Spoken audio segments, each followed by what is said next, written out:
They killed, give me Isaiah 14 and 21. They did the same thing to my people. So you said that they put millions of my people. Yes, you said, Should a murderer go to jail for murdering? Absolutely. Should a thief go to jail when he steals? Absolutely. Should a robber pay back the money he robbed? Absolutely. So why shouldn't the white man pay for what he did? That's right. That's right. One day you'll see just how it feels. Payback is a dog. It's a dog. Payback is a dog.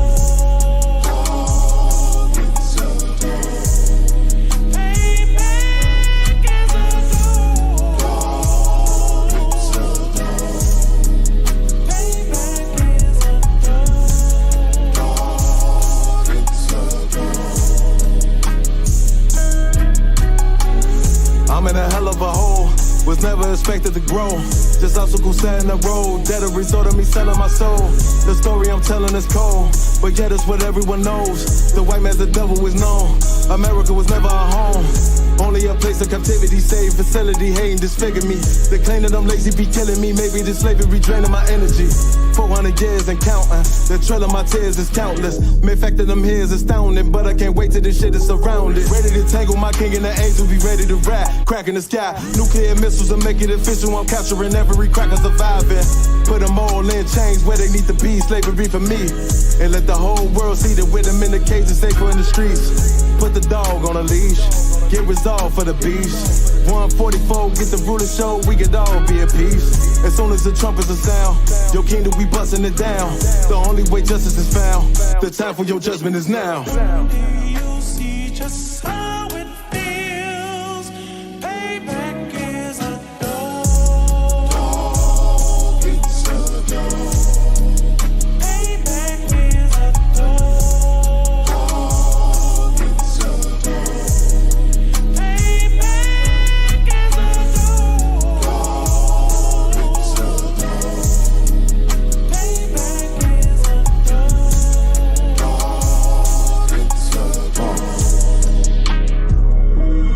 Look, ain't no remorse in my blood, Slim. It won't be no compromise. Now it's time to feed the worms. Watch his body turn to flies. I clutch iron while you trust the lies.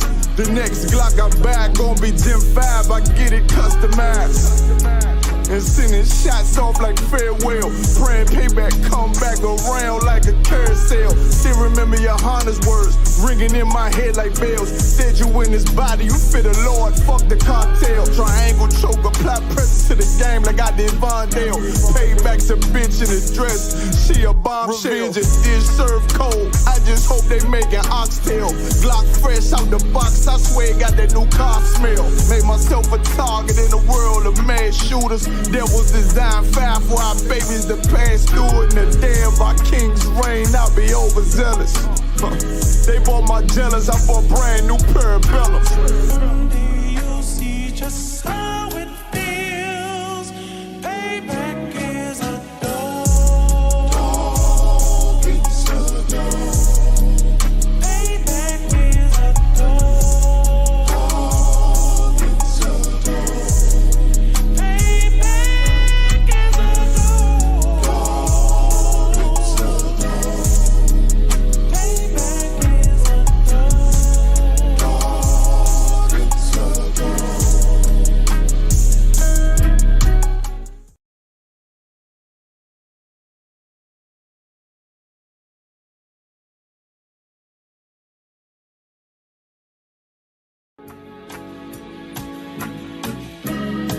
They killed, give me Isaiah 14 and 21. They did the same thing to my people. So you said that they put millions of my people. Yes, you said, Should a murderer go to jail for murdering? Absolutely. Should a thief go to jail when he steals? Absolutely. Should a robber pay back the money he robbed? Absolutely. So why shouldn't the white man pay for what he did? That's right. That's right. One day you'll see just how it feels. Payback is a dog. It's a dog. Payback is a dog. It's a dog. Payback is a dog.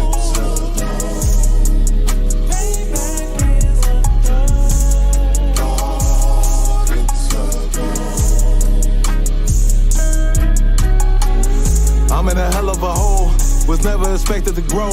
Just obstacle set in the road. That a result of me selling my soul. The story I'm telling is cold, but yet it's what everyone knows. The white man's the devil is known. America was never a home. Only a place of captivity, save facility, hating, disfigure me. They claim that I'm lazy, be killing me. Maybe this slavery draining my energy. 400 years and counting. The trail of my tears is countless. Main fact that I'm here is astounding, but I can't wait till this shit is surrounded. Ready to tangle my king and the angel, be ready to rap. Cracking the sky, nuclear missiles and make it official. I'm capturing every cracker surviving. Put them all in chains where they need to be. Slavery for me. And let the whole world see that with them in the cage and safer in the streets. Put the dog on a leash. Get resolved for the beast. 144, get the ruler show, we could all be at peace. As soon as the trumpets are sound, your kingdom, we busting it down.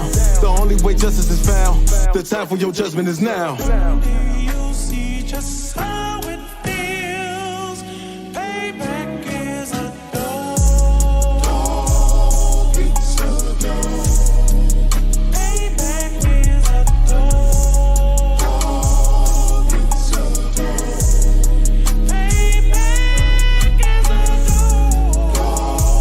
It's a dog. Payback is a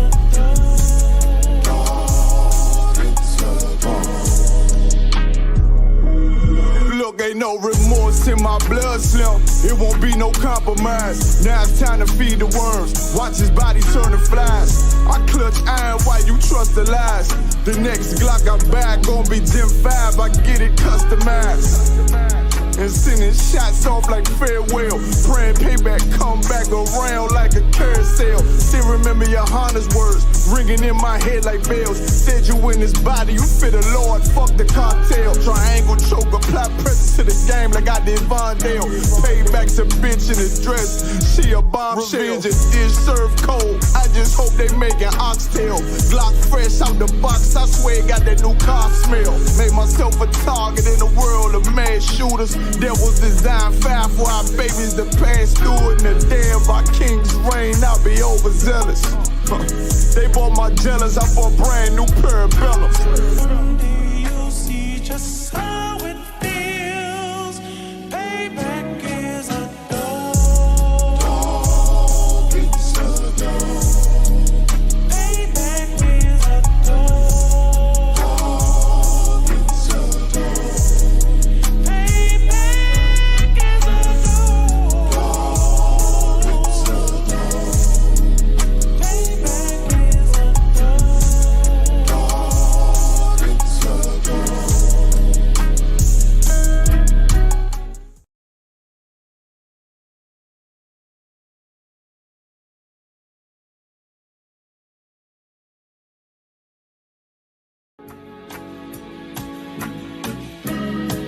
They killed, give me Isaiah 14 and 21. They did the same thing to my people. So you said that they put millions of my houses. Yes, you said, sir. Should a murderer go to jail for murdering? Absolutely. Should a thief go to jail when he steals? Absolutely. Should a robber payback the money he robbed? Absolutely. So why shouldn't the white man pay for what he did? That's right. That's right.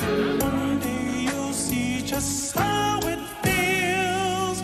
Payback is a dog. It's a dog. Payback is a dog. It's a dog. Payback is a dog. It's a dog. Payback is a dog. It's a dog. I'm in a hell of a hole, was never expected to grow. Just obstacle set in the road, that a result of me selling my soul. The story I'm telling is cold, but yet it's what everyone knows. The white man's the devil is known. America was never a home. Only a place of captivity, save facility, hating, disfigure me. They claim that I'm lazy, be killing me. Maybe this slavery draining my energy. 400 years and counting. The trail of my tears is countless. Main fact that I'm here is astounding, but I can't wait till this shit is surrounded. Ready to tangle my king and the angel, be ready to rap.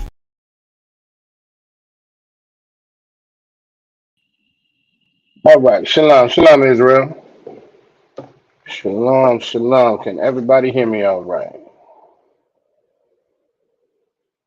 Can everybody hear me okay? I don't believe I'm muted. Y'all let me know if y'all can hear me all right.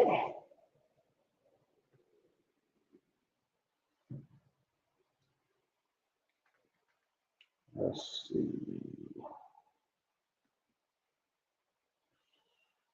All right, all right. I got some ones. I got a one west. All right, the water. We had the Israelite School of Universal Practical Knowledge started out of 1 West, 125th Street, Harlem, New York, under Commanding General Yohana. This is Monday night's history class.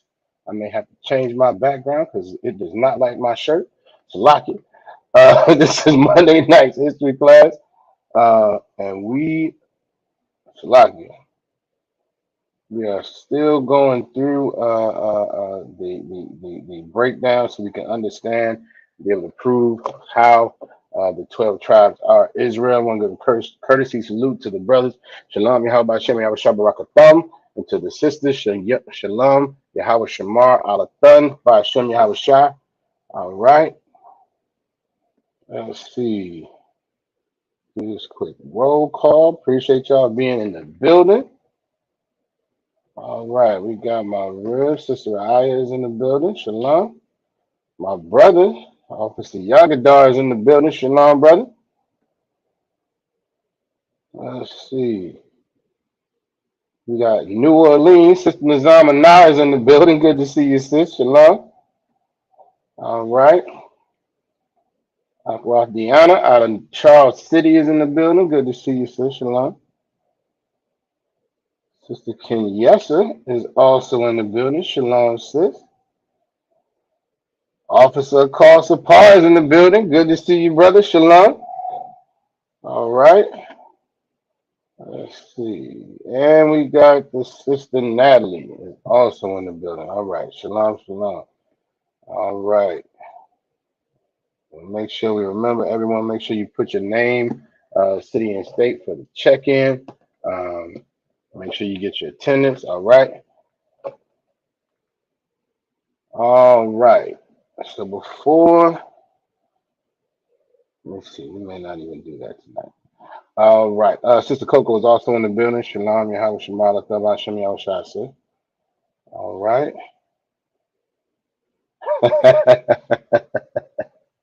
Sister Aya is starting off strong tonight. Salakia. So she put the precept in before I had a chance to ask for it. And she is absolutely right. Our precept for the importance of our history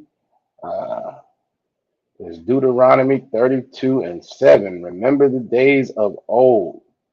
Remember the days of old. Like we always say in this class, we tend to have a somewhat negative disposition for our history, particularly Judites. We have a serious problem with that, and so we need to always remember how important it is to remember our history, remember our heritage, and just to take it a little further. Brother Quishaw's in the building. Y'all by Shemi, y'all shop like a thought, brother. Good to see you. That's right. I said, let's go. Okay. All right. That's where we at tonight. No sweat. No sweat. Absolutely. They got plenty of energy for a Monday. I appreciate it. The water for that. All right. Let's pull up this scripture real quick. And as we're pulling this up, we need to also remember, right, that as much as we talk about history, as much as we talk about the heritage, our heritage, the Lashawan Kodash, and the importance of all of that.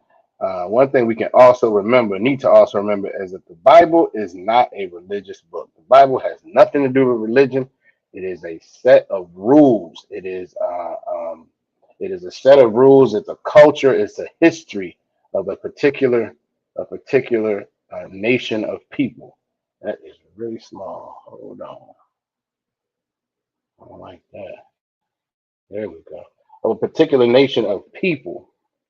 It is not a religious book. It has nothing to do with Christianity or any other religion. It is actual history. There is something like 60 plus individuals who are mentioned in the Bible. Not all, so-called Israelites. Some heathens. Some Gentiles of the other nations, but they are mentioned, people that really existed. So often you hear people talk about how the Bible is fake and there's no history there and so on and so forth. That is absolutely a lie. It's absolutely a lie. We will probably get into that as we continue to go on with these classes. All right, but Deuteronomy 32:7, it says, remember the days of old. That is what we are to do. Remember the days of old. Remember our history. Remember our forefathers and foremothers. Exactly.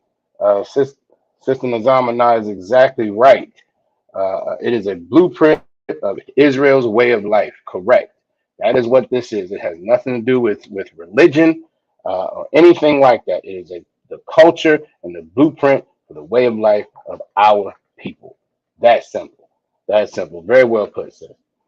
All right. Yes, we are to remember the days of old, remember our forefathers, our foremothers, the mistakes they made, the things that worked out well. We should be learning from that. As much as we want to often disconnect from our history, it is a terrible thing to do. We should be learning from our history.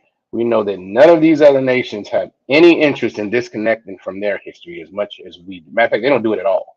We have our history is so painful because our people don't know that we're supposed to be following the law, statutes, and commandments. Our people don't know who we are.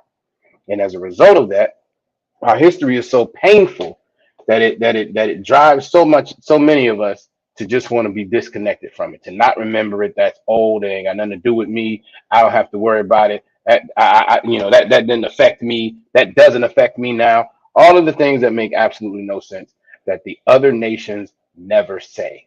We continue to be caught up in these curses, and not knowing who we are is one of them.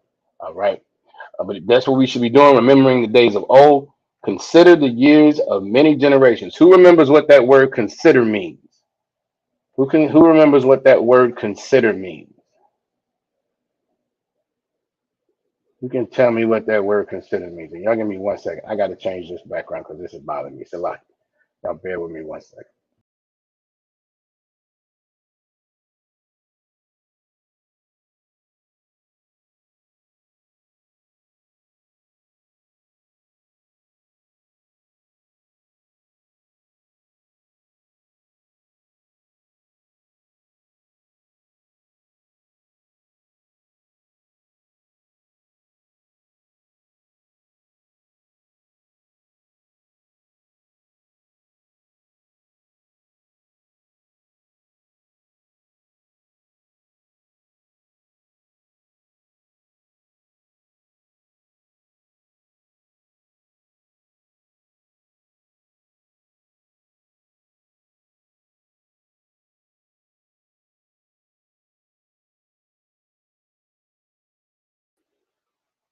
All right. I think that might be a little better.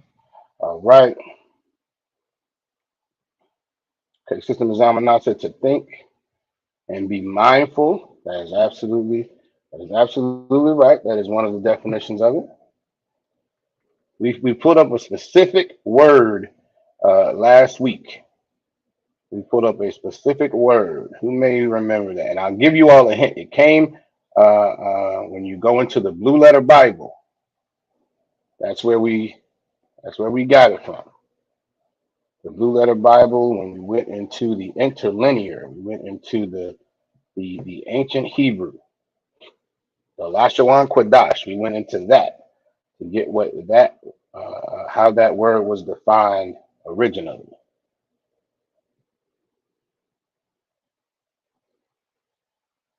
Let's see.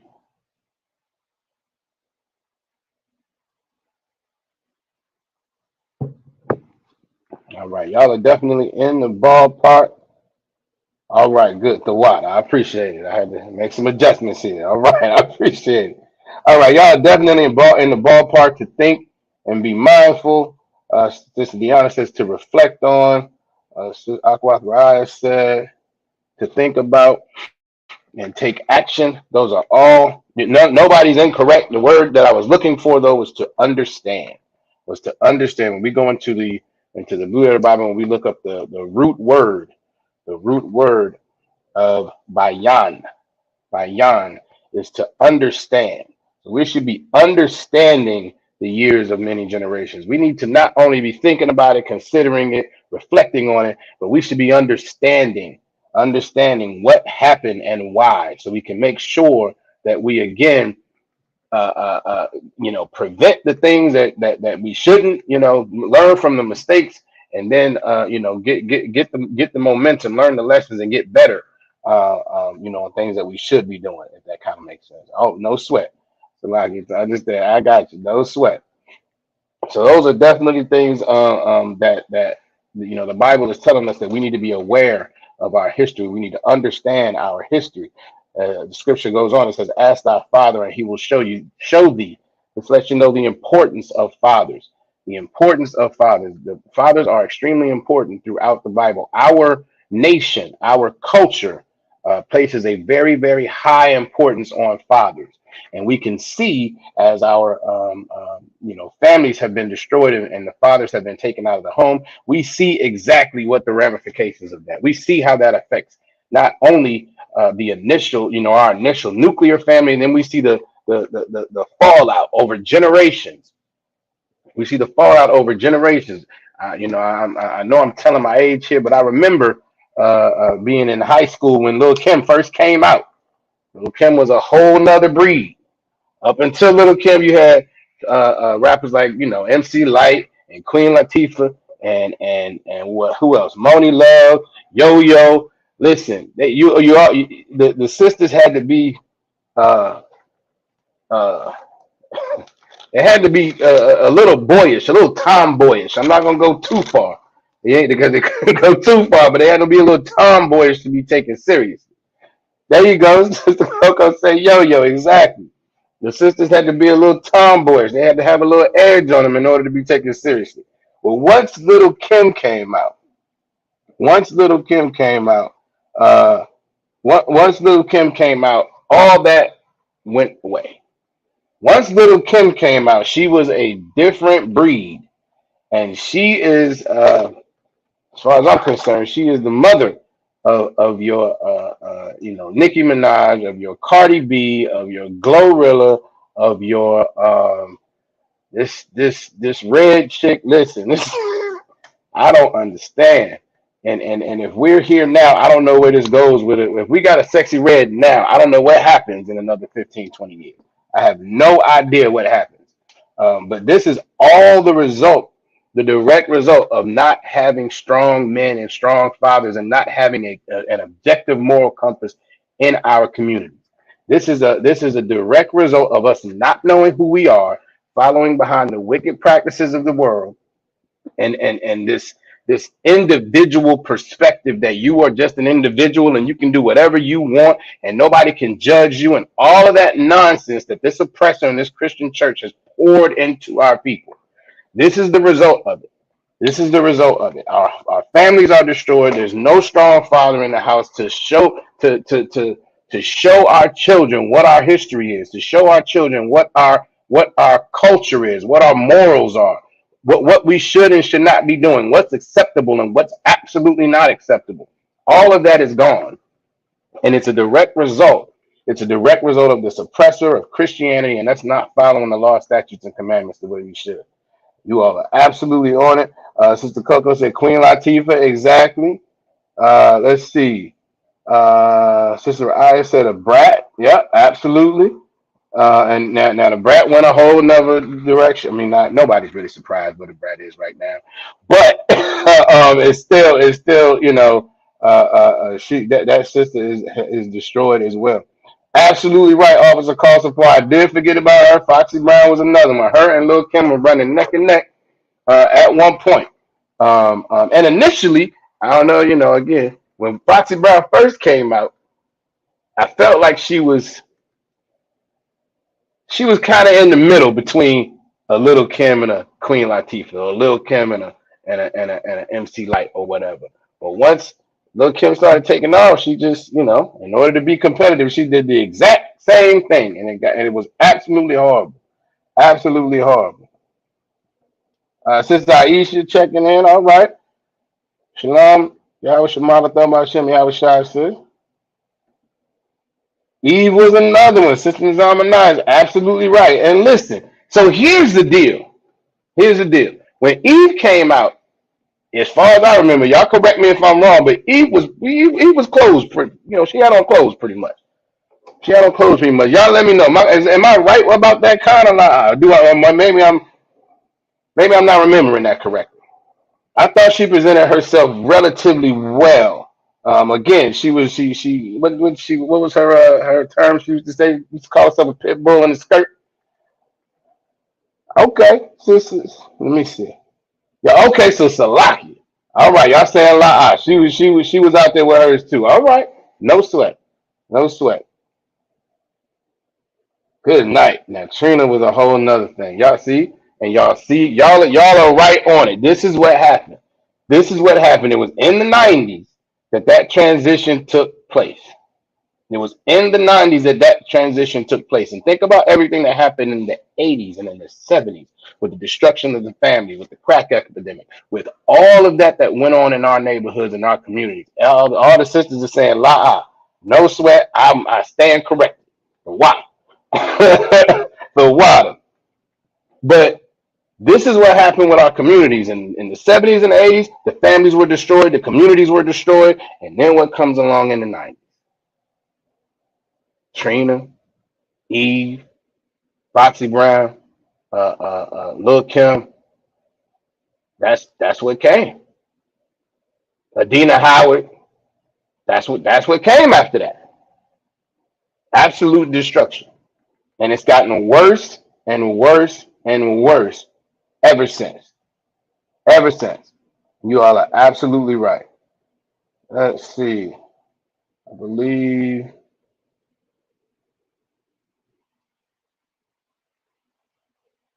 Let me see. I believe Officer Carl Sapar had put a precept up here. Let's pull. Oh, Salaki. Let me finish this verse, Salaki. So that's the importance of the fathers, and we can easily see how it impacted our families, impacted our children. Because on top of that, now what else do we have? On top of our sisters presenting themselves the way they do, what's the alternative that we have as well? What's the flip side? That's what's happened to our young ladies, right? Salaki, what's happened to the young brothers? Lil Nas X. Lil Nas X is a prime example of it. I don't know what in the world is happening. Yes, I do. Yes, I do. This is what happens when you don't have strong men. Right. Give Sister Nazama a hand. Women dressing like men. Give Sister Aya a hand. Salaki. Men switch to the feminine. Right. Exactly. Just call herself, oh my God, right. That's the flip. That's the entire, not the entire, but that's the destruction. And it's so visible, it's so tangible. It's so tangible. Call support, let me see. Officer Call Support said, since we're going through female rappers, Lauryn Hill. I didn't think Lauryn was that bad. I mean, man, I'm being corrected once. I thought Lauryn Hill was all right. I mean, she went a little off her rocker after the fact, but y'all let me know. I don't know. Y'all let me know.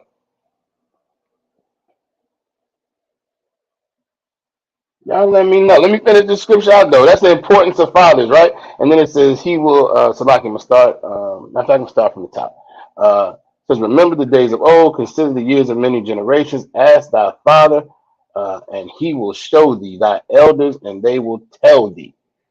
The elders are what the ISUPK is for.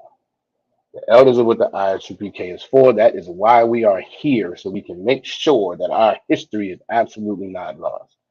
Absolutely not lost, that we can wake our people up. The priests and prophets of the Lord, that's why we are here, so we can wake our brothers and sisters up, so this history, this heritage is not lost. I don't know what I was looking at, because I have been corrected now twice. Yeah, Salt and Pepper was out there too. Good night. Y'all all right, look, that's right, I said Lauryn Hill was out there too. Man. All right, it's a lot. I wasn't paying that much attention. Good night. It's a lot. All right, Salt and Pepper, yeah, you're right. They were out there too. When I tell you, it's like a little sidebar, right? when I remember being very young, middle school or whatever, and Push It came out, and I remember the video coming up on the TV. My father walked through the room. He said, "What the hell are you listening to?" Because he didn't hear what she was saying. He heard something completely different. So, he heard something completely different. He did not hear Push It. He heard something else. It took him a minute to get over that. So,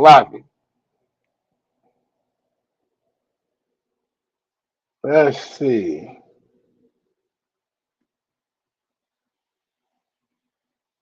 She had a child by a married man. Meaning Lauren Hill?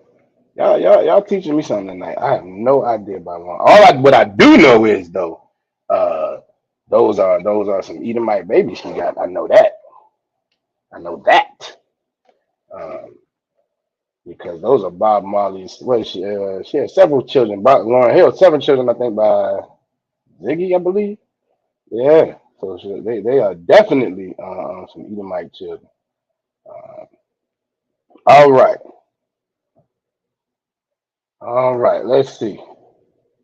Let me go back and get a call supply. He's at Romans 15:4. All right. Let me pull that real quick.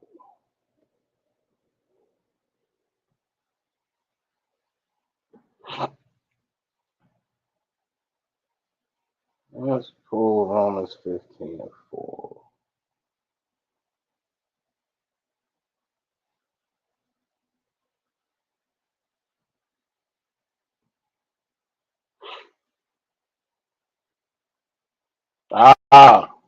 Absolutely good precept.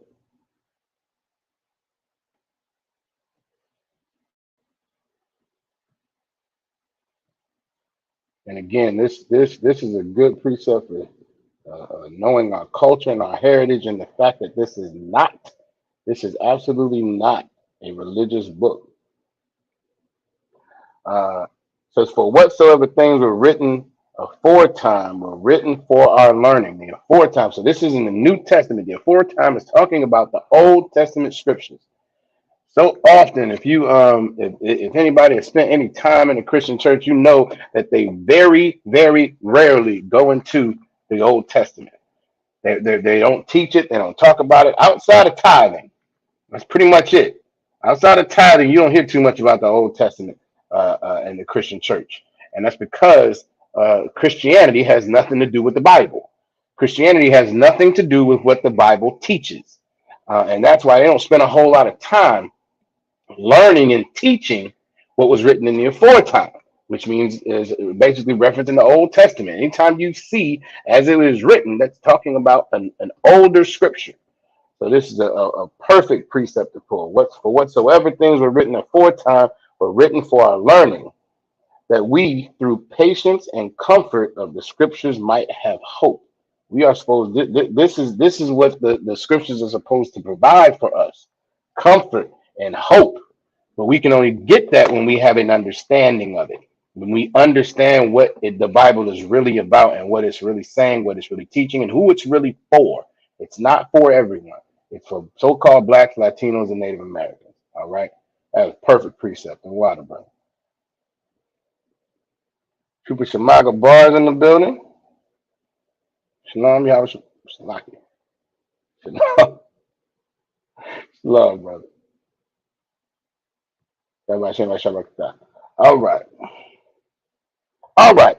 So I mean, let's get into it. We're gonna cover some scripture because again, as we talk about history, we talk about history inside and outside of the Bible. All right, inside and outside. Good night,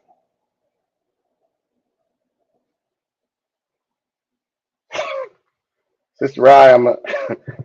I want to forget it. Lock it. Don't do that no more, Sister Ryan. Good night. She sent me some pictures of Lauren and Eve and stuff. I was not expecting that when I picked up my phone. It's Locky. Trooper Kazaki is in the building. Yeah, everybody should be out shopping like a thought, brother. Good to see you. All right, so we're gonna get into we're gonna pick up where we left off. So we were talking about the split of Israel. The split of Israel. Who remembers one of the major laws that was broken that led to that split? We're gonna go further into it tonight. But who can tell me the major? Yeah, you're right. Good night. Zamana said, don't forget Remy Ma. Yeah, Remy Ma still out there wilding. Good night.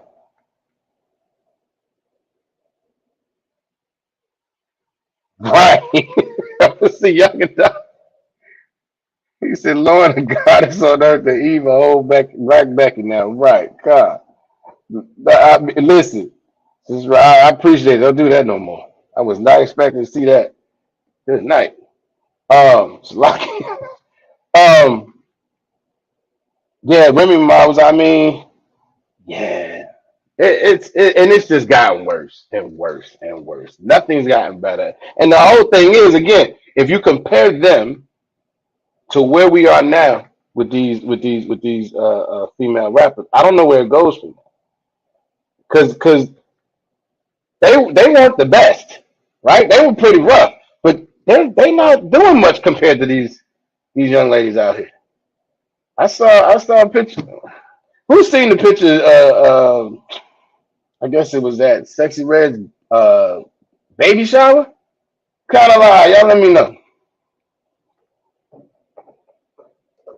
Kind of lie, y'all. Let me know if you. Well, I ain't saying. Who's seen that picture? I think I saw it earlier today.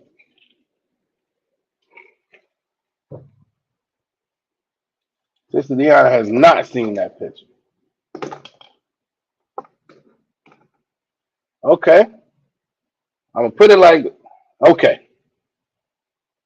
All right, okay, y'all can see it right. It absolutely disgusting. Apparently, she is at her baby shower, and the picture is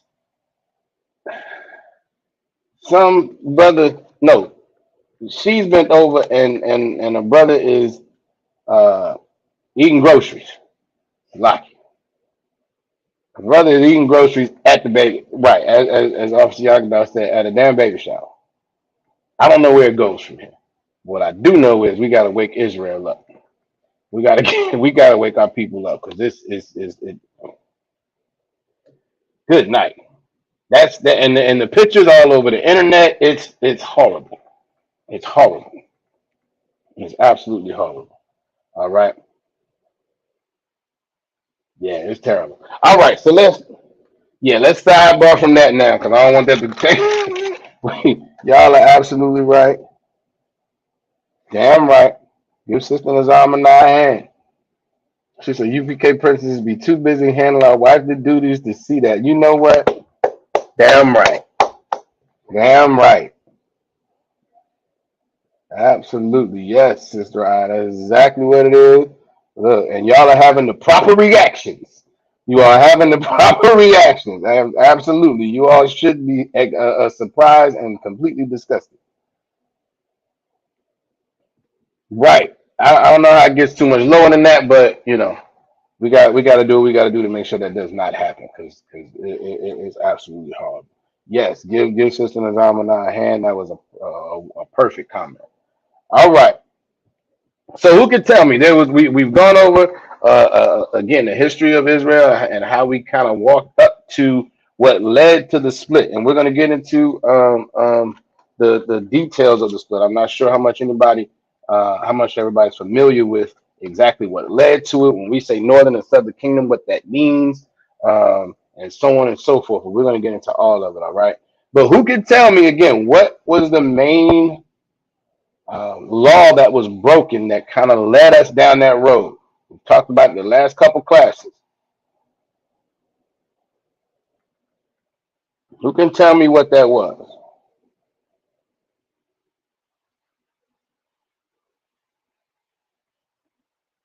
Let's see.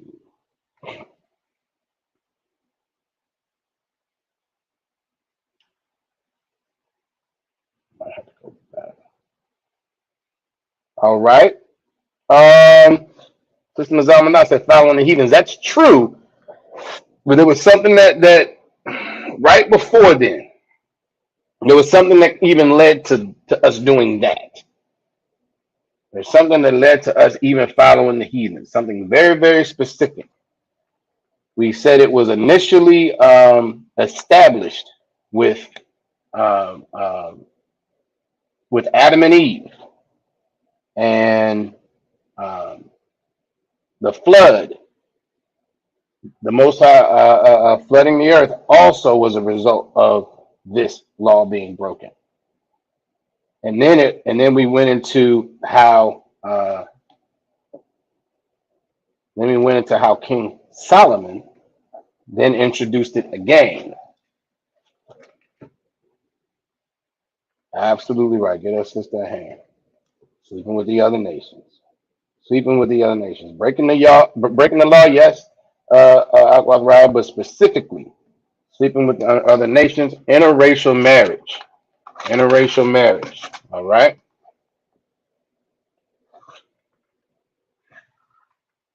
Interracial marriage. Correct. Now, Carlson Paul is also on it. All right. Because the interracial marriage then led to the idol worship. The interracial marriage then led to the idol worship. So let's pull that up real quick. We go to First Kings.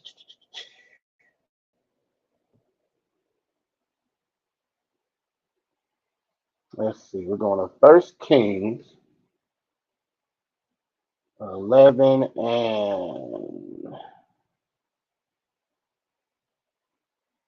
we're going to start at 1. Open that up real quick. All right, First Kings 11 and 1.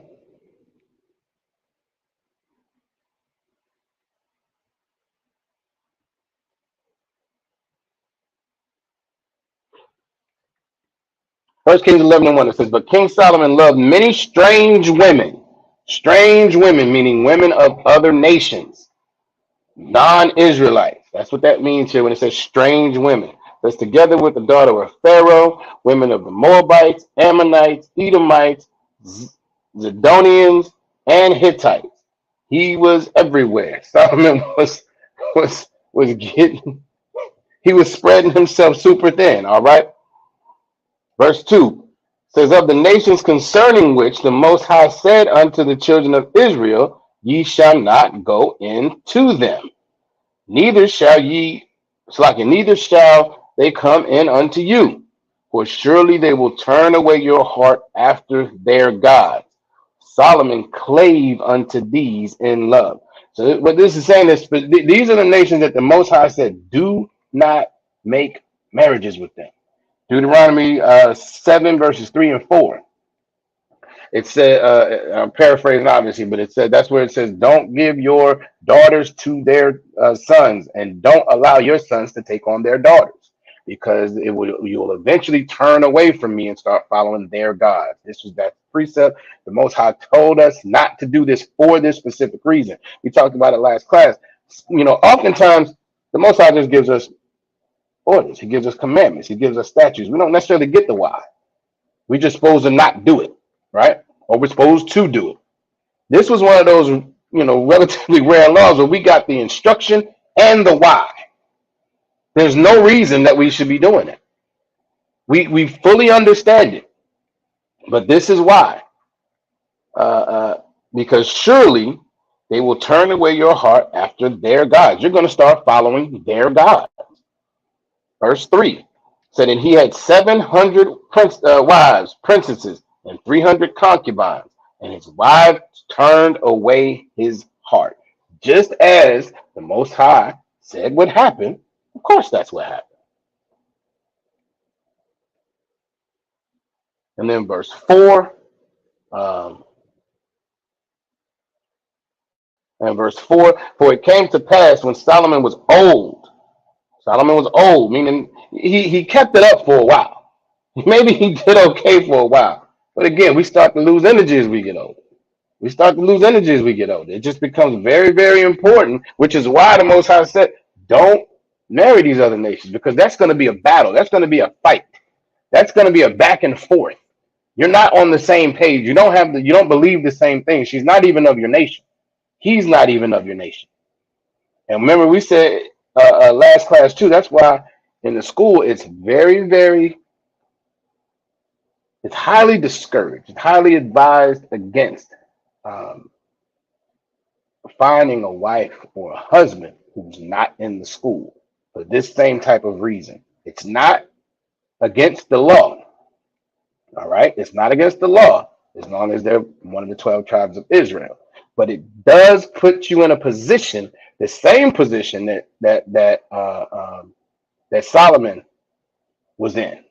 Because if you find a brother or sister who's not in the school, not in the truth, then there's going to be that battle. They're still celebrating Christmas. If they're still celebrating Thanksgiving and their birthday and Valentine's Day, that's going to be a battle then.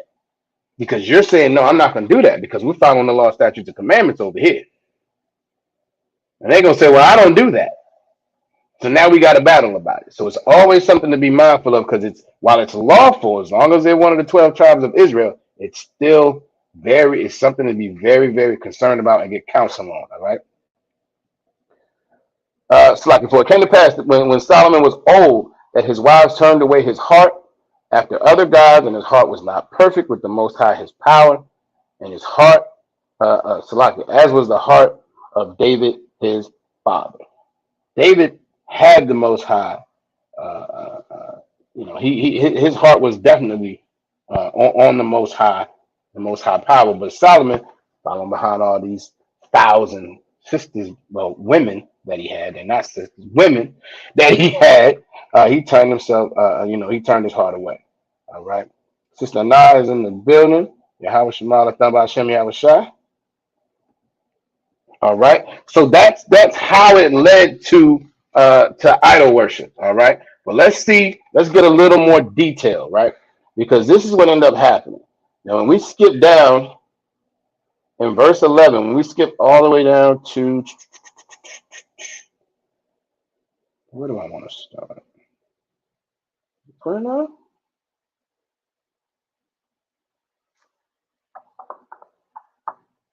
Sure.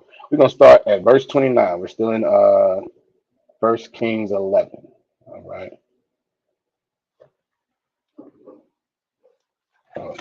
Let me make sure my notes is right. No, we're gonna start at verse 30. It's a lot.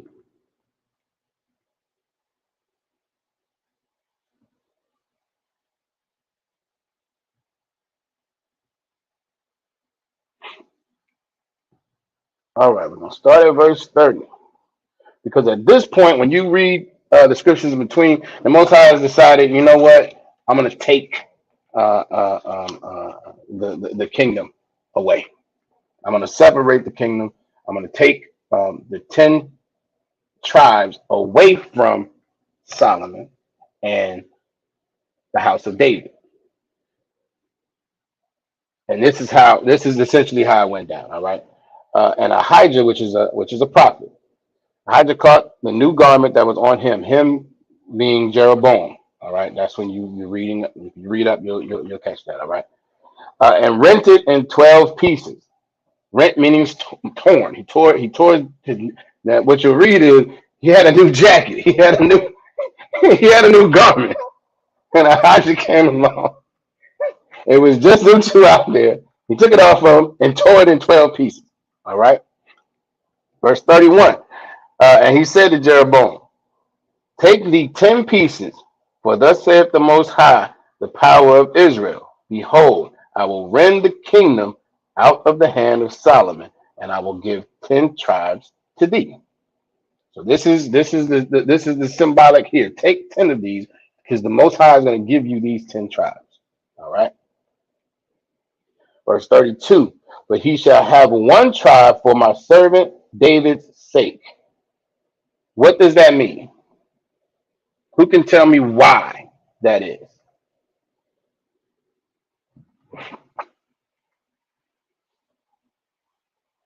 Who can tell me why that is?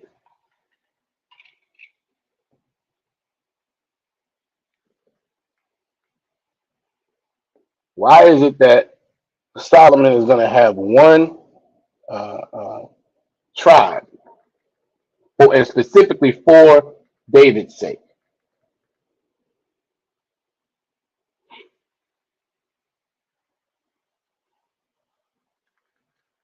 Let's see.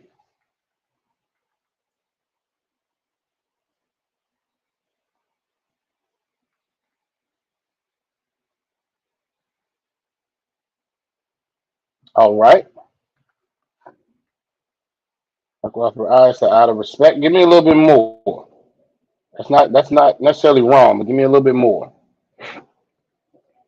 This is the Most High making this provision.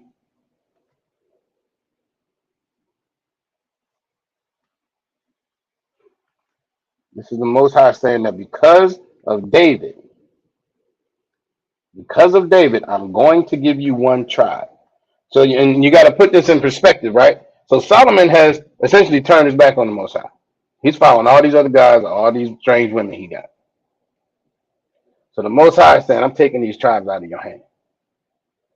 I'm going to leave you one for David's sake. Who is David to Solomon? Let's go all the way back. Maybe we'll walk there, no sweat.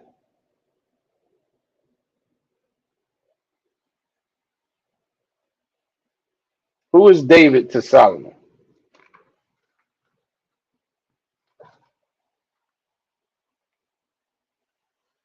Let's see.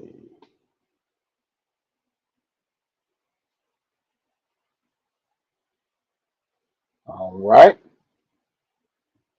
That is correct, Sister Mazamanah. Solomon is David's son.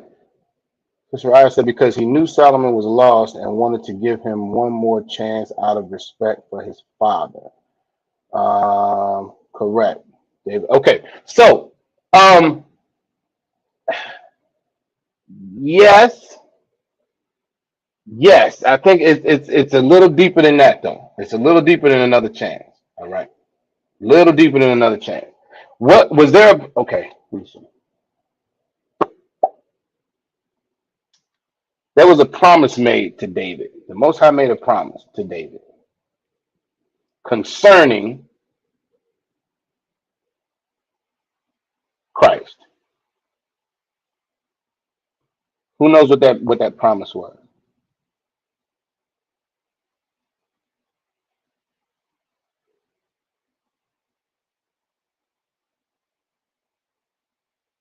Who knows what that promise was that the Most High made to David concerning Christ?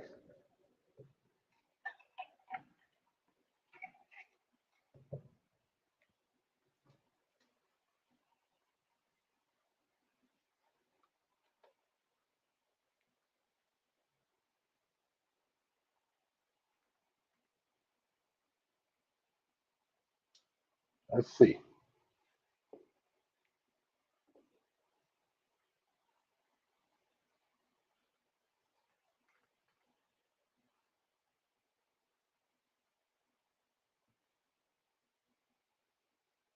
Yagadar says he could retain the throne, meaning Christ. Is that what you're saying? Obviously, Yagadar.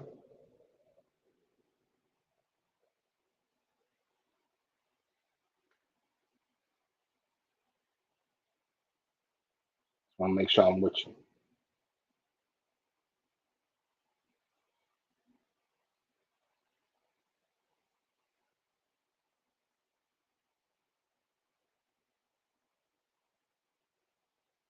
Let's see.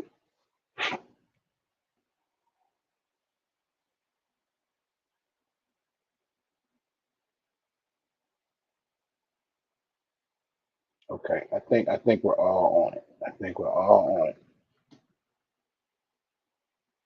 There you go. That's what I was looking for. That's what I was looking for. All right. Sister Coco said to make him king. I think you're on the right track, but Officer Yagadar, give him a hand. That's exactly what I was looking for. He was good. The promise was that Christ would, as Officer Yagadar said, retain the throne by way of David. By way of David. Okay, give Sister Ryan. She said, establish a kingdom that will always be ruled. by a descendant of David. Correct. And that's referencing Christ.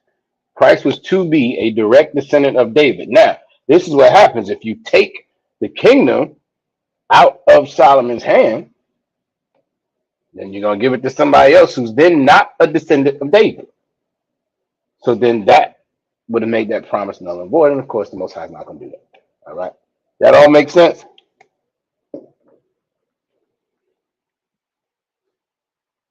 All right. So that's why he kept the one. Now, but so this is why, we always got to remember that this is not a religious book. This is history. This is heritage. This is records. This is history, heritage, and records. All right. Sister Ryan pulled a precept. Let's see. Let's see what she got. 2 Samuel 7:13 through 16. Let's see what we got.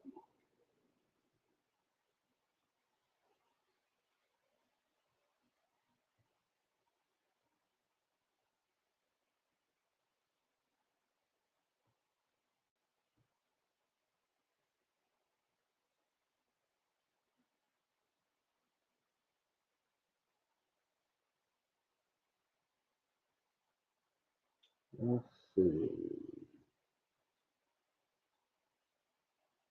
All right. That looks like I think that might be a good one. All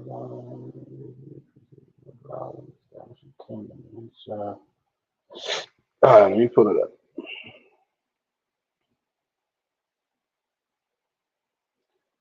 2 Samuel chapter 7, verse 13. It says, "He shall build an house for my name, and I will establish the throne of his kingdom forever. I will be his father, and he shall be my son. If he commit iniquity, I will chasten him with the rod of men and with the stripes of the children of men. But my mercy shall not depart away from him, as I took it from Saul, whom I put away before thee. And thine house and thy kingdom shall be established forever before thee. Thy throne shall be established forever." Let's see. I think that's a correct precept.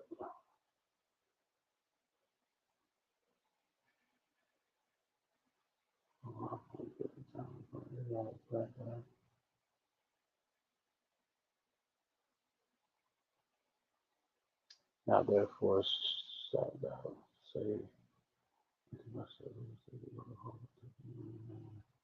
all right. I think that's a solid precept. I'm gonna need to read up to be sure. I'm gonna need to read up to be sure. All right. Okay. Um, let's go back to 1 Kings 11. All right.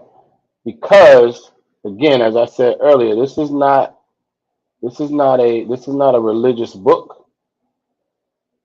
This is actual record. This is actual history. So think about this from Solomon's perspective, right? Once you get word that the prophet has prophesied that Jeroboam is going to have 10 of the tribes, and those 10 are going to be taken out of your hand, and you're the king right now. How might you react?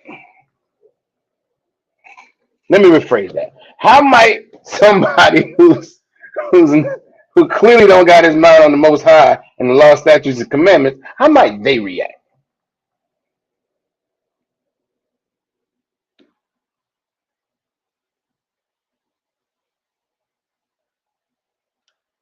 How might they react?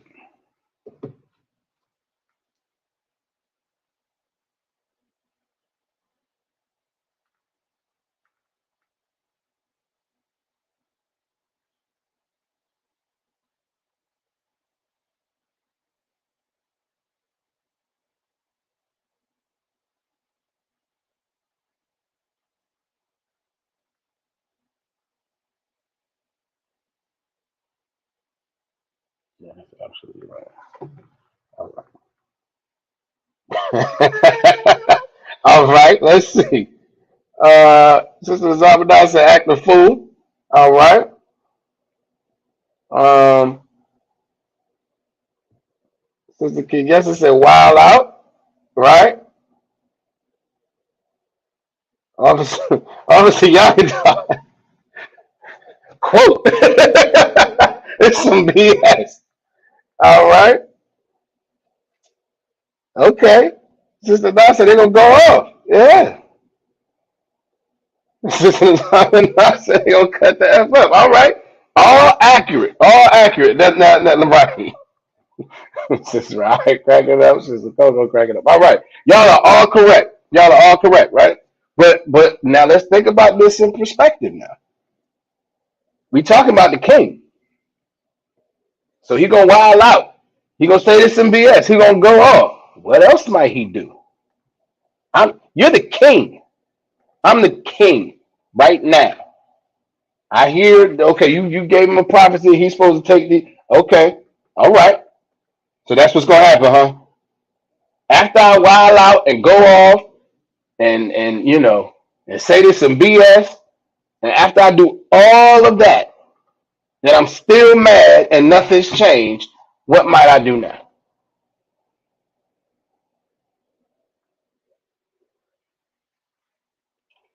Oh, let me be clear. The answer is not to follow the law, statutes, and commandments. That's what the answer should be, but that's not what the answer is in this case. See, I know. See, because we got good people in here. We listen. Sister Nazama not saying humble ourselves. Right, right. That's not an option. All right, I just want to be clear. Like you're absolutely correct. That's what should happen. It's not what happened.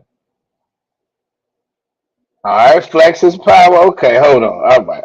I see. I think y'all, you there, but I'm looking for something very, very specific. So let me do it a different way. Let me do it a different way. Let me see. I'm gonna walk y'all there. No sweat. All right, rebel. Y'all got all the right answers. No problem. Y'all all right, but it's something very, very, very, very specific. So okay, I want to flex my power. I want to rebel. I don't want this prophecy to come to pass. Right? Kind of like. I want to do everything in my power to make sure this does not happen. That makes sense? And I'm the king. I'm not I'm not just, not just his neighbor. I'm not just, somebody that, I work at the store, I might be a co-worker. That's not me. I'm the king. I'm in charge. Right now, I'm in charge. Sure, I get it. The prophet and prophesied to you. But you're gonna take over, or at least take 10 of them. No problem, no sweat. I'm still in charge.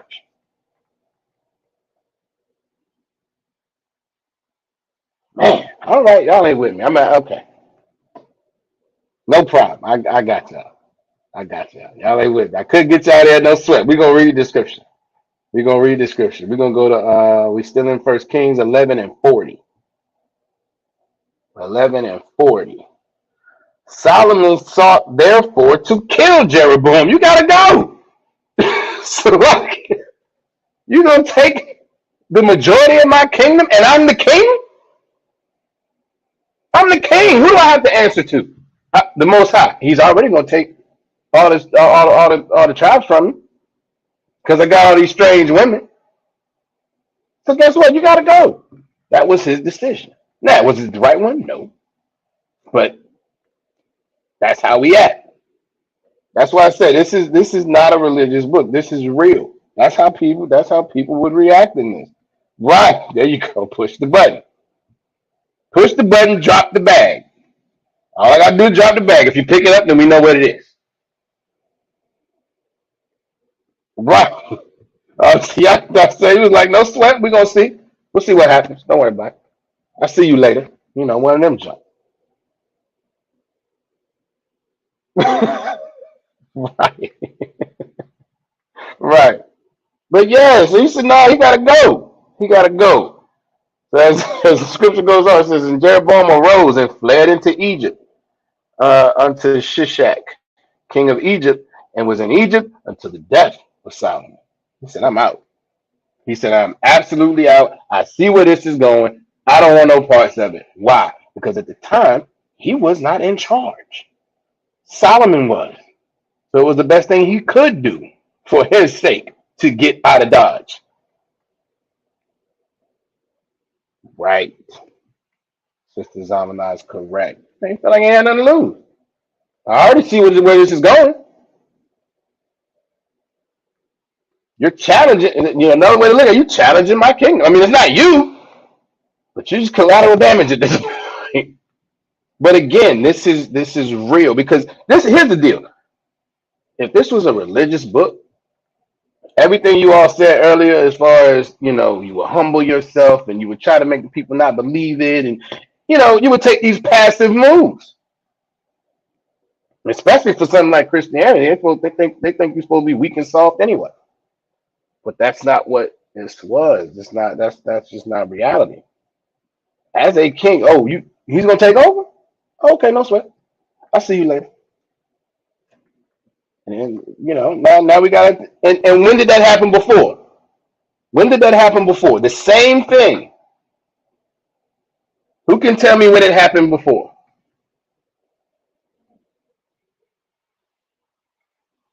We're talking about Solomon right now. When did the same thing happen before?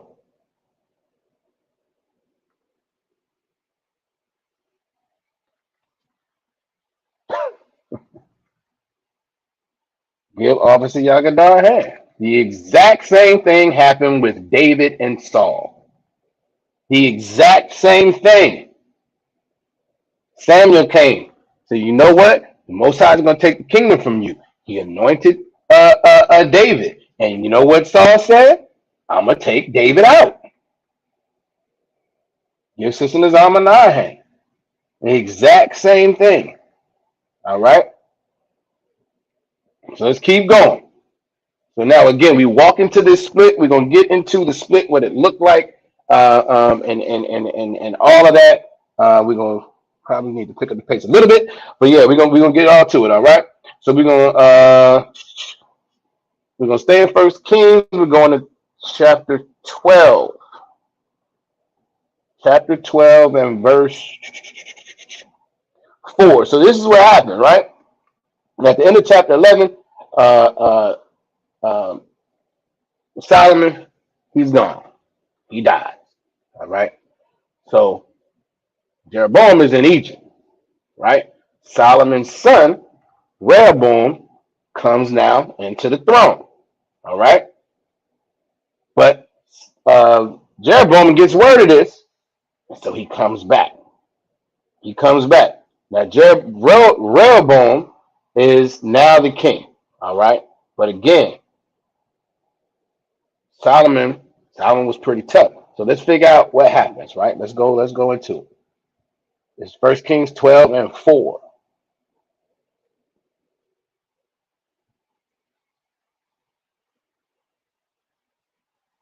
Now, this is the people. This is the congregation talking to.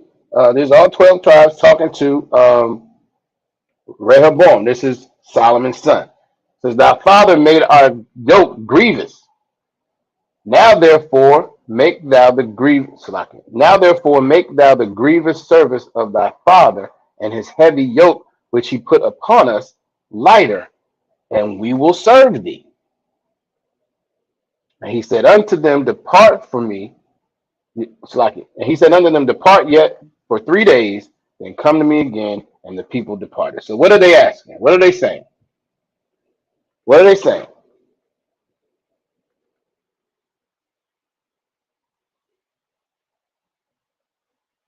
Real simple. What are they requesting of him?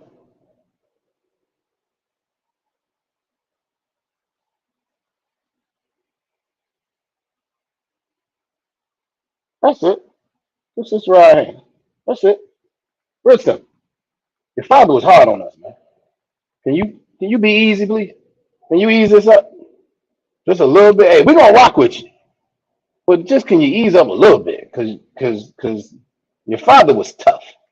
All right. So let's see how he responded. We're gonna skip to verse 13.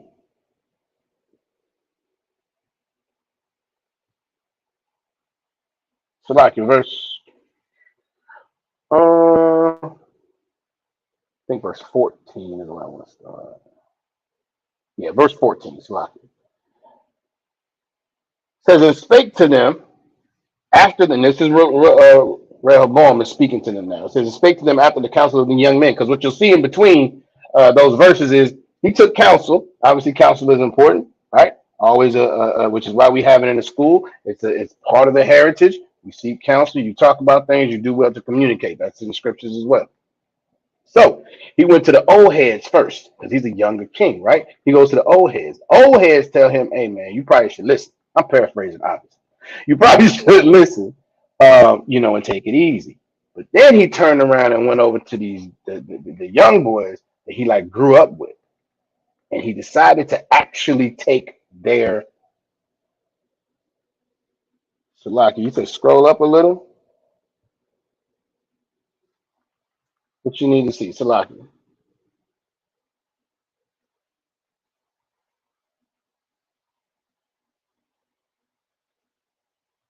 We're starting at 13, just for time's sake. But he actually decided to take their counsel. Okay, no sweat. So she couldn't see verse 14. No sweat. Gotcha.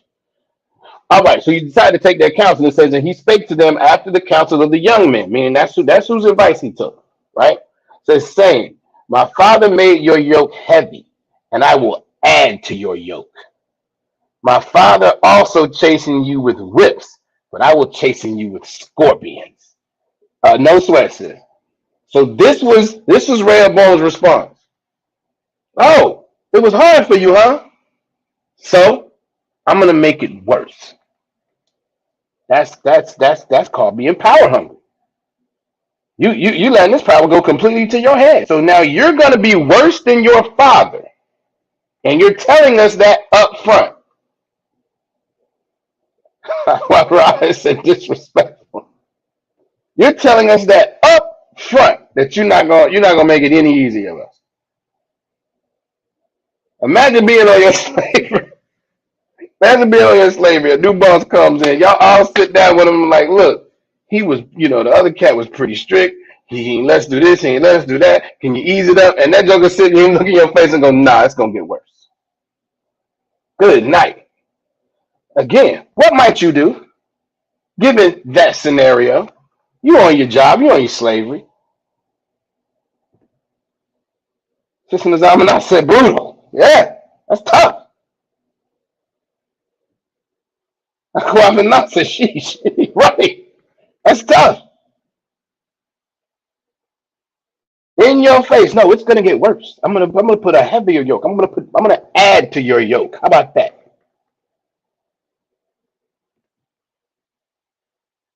Sister Riley says it's time to go. And she's absolutely right. So let's figure out what they did. Well, before we get there, oh, Sister Nazamana said push back. That didn't really happen. It didn't really happen. But again, we're leading up to the split of Israel. This is how this took place. And here's the deal. Here's why. Now I know we all said it's rough, it's brutal, all that. You're absolutely right. But now let's look. Read verse 15.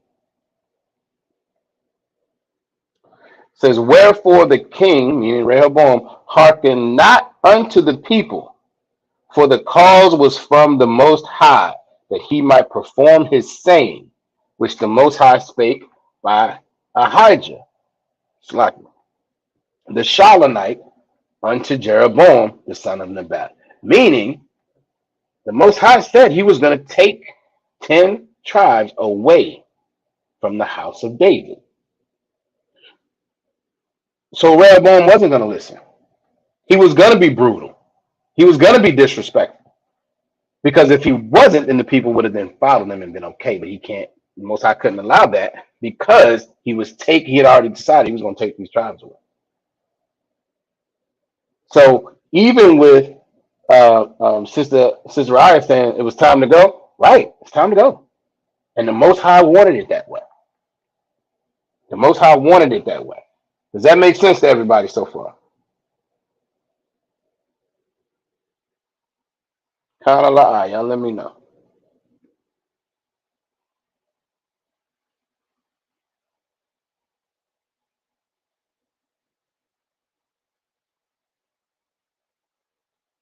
Let's see.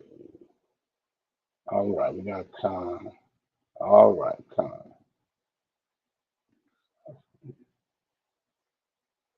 All right, absolutely. That was the Most High's plan. Absolutely. Absolutely. So now we're gonna pull up. I'm gonna pull up this.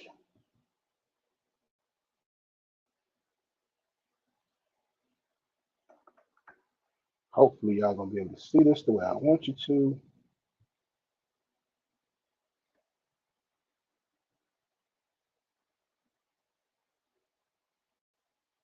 It's either gonna work or it's not. We're gonna figure this out.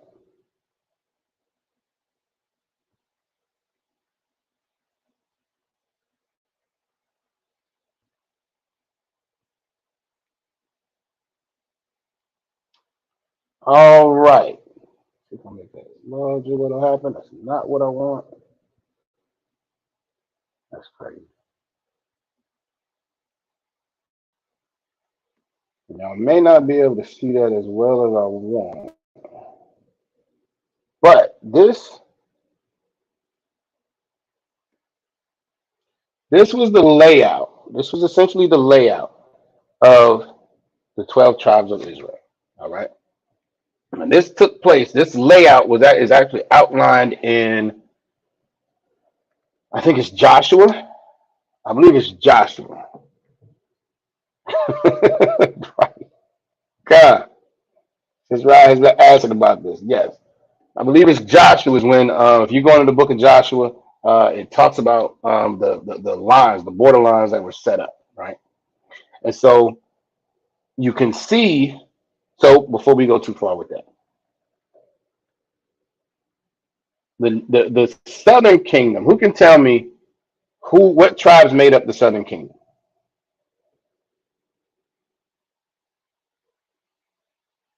Who can tell me what those tribes were?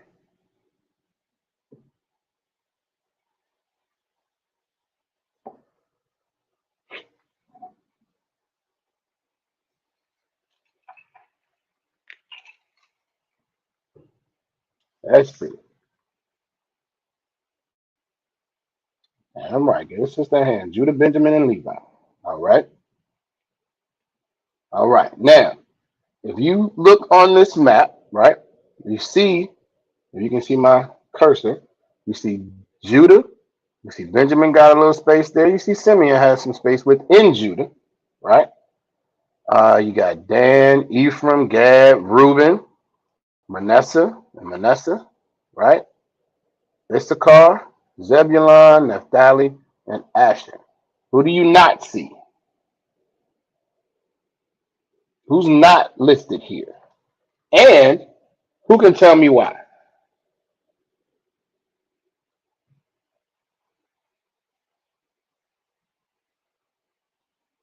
What tribe is not listed here, and who has an idea as to why?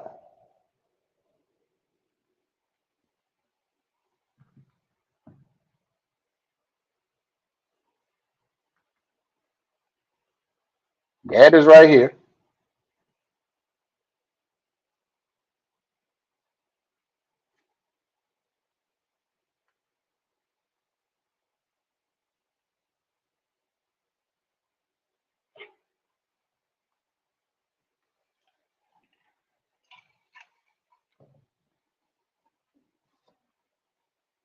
Let's see.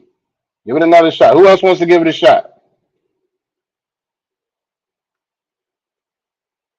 What tribe is not listed on that map and why? All right. We all see Yagadar hand. Damn right. Levi.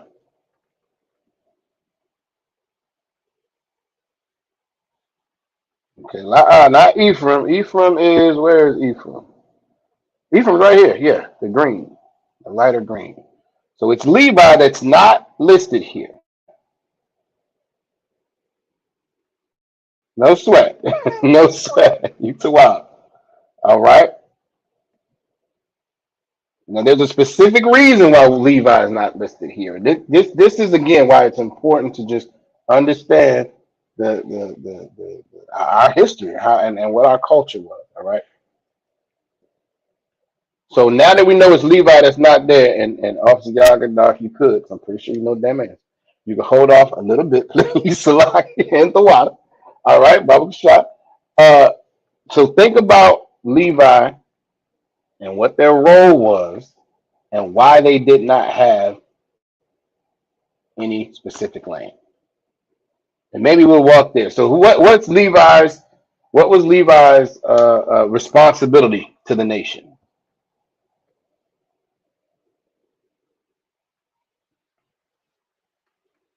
The water, brother. I appreciate it. All right. Sister Zamana said they are the law keepers. Okay, that's true. We just go. Well, they're the priests. All right, and she's absolutely right. They are the priests. That's their role. What comes with that, though? What? Let me see. How am I going to say that? There you go, Sister. Now got it. Absolutely, they are the priests. Right? They were the priests. So give me an example of what one of their responsibilities were. All right, judgment. Oops, lucky. Judgment. Yes, that's correct. That's correct. Travel. La'ah. La'ah. Not really, but I'm gonna explain why. All right. Judgment is true. What's another one?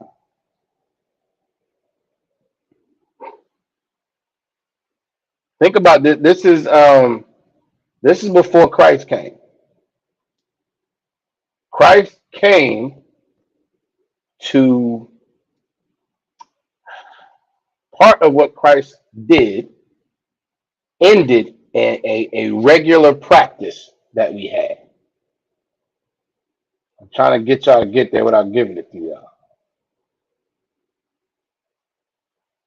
Part of Christ dying ended a regular practice that we had as a culture and as a people. What's that? What's that practice? What's that culture?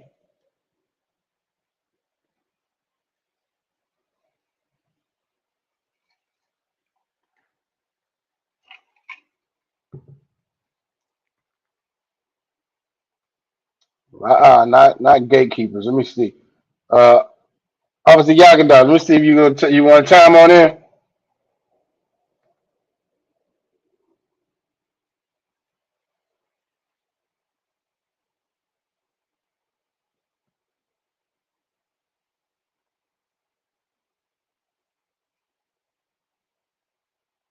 Let's see.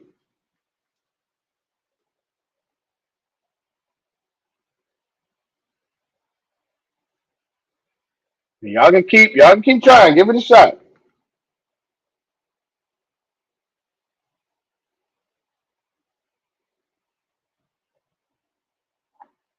That's true. Priesthood duties. He's correct. I'm looking for something very specific though.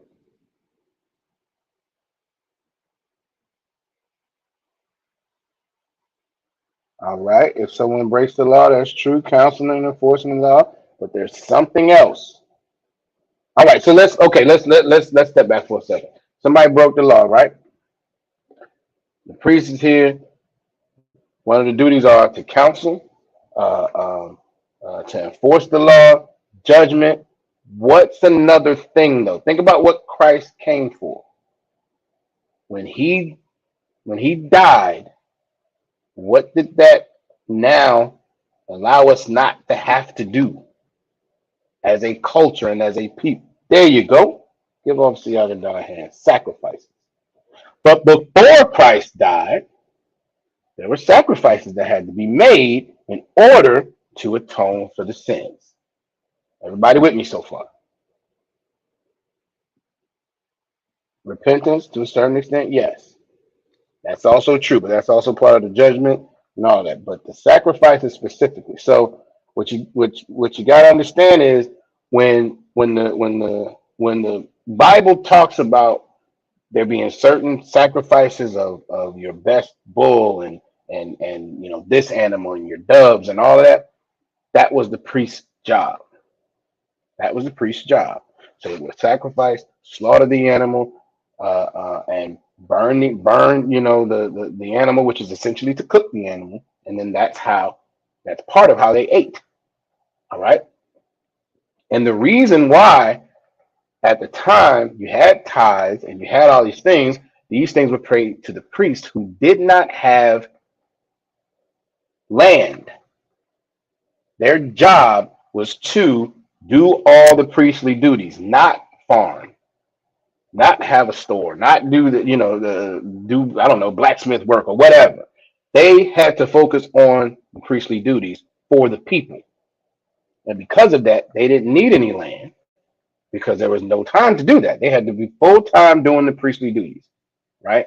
And then that's why the tithes were paid, because they didn't get any land, so that they could generate another source of income, because they were doing everything they were doing was for the people, to keep the people as in close in line with the Most High as they could.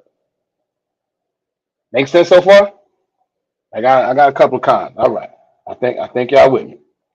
All right, so now though, Rehoboam says, "Nah, I'm gonna make it hard on you because of the Most High." So they eventually said, "Nah, we're out."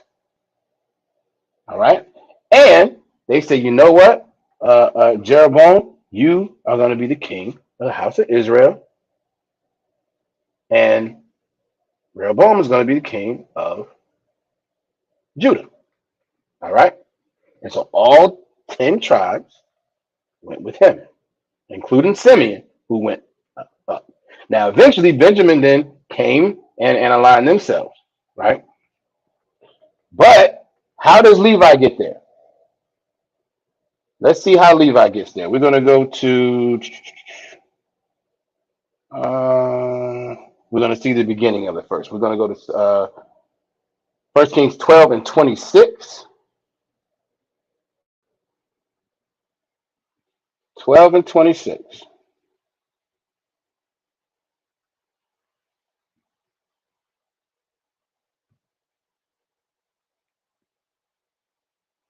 All right, 1 Kings 12 and 26 says, "And Jeroboam said in his heart, now shall the kingdom return to the house of David." So you have the house of Israel, which is what Jeroboam took, and you have the house of David, which is Rehoboam, or the southern kingdom. Northern kingdom, house of Israel; southern kingdom, house of David. Well, what was in the southern kingdom? Jerusalem. Jerusalem was the capital. It's where a lot of the sacrifices and things like that were made. Okay, especially after this split, and that was the kingdom. That was the capital of the southern kingdom. Okay, and then if you read up, Rehoboam started building all these different altars, and he was trying to kind of set things up correctly. Okay.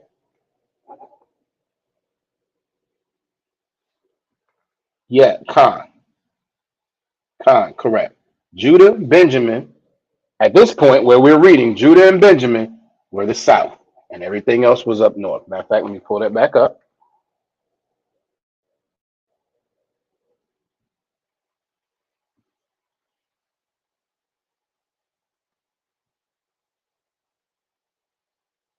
Where is it?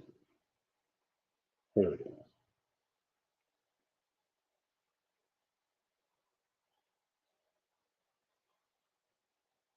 So yes.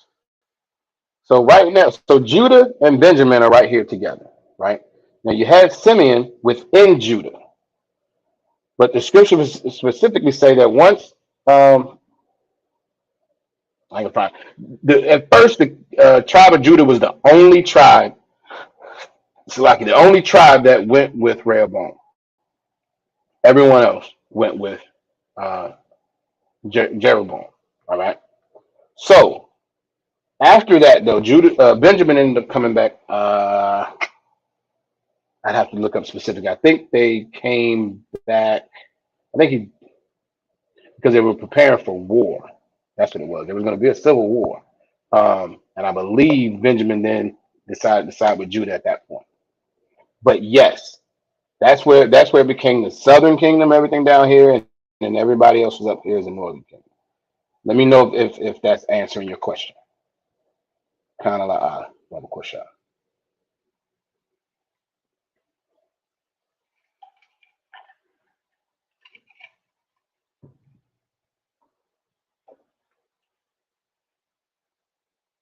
And Salaki, you know what? Hold on.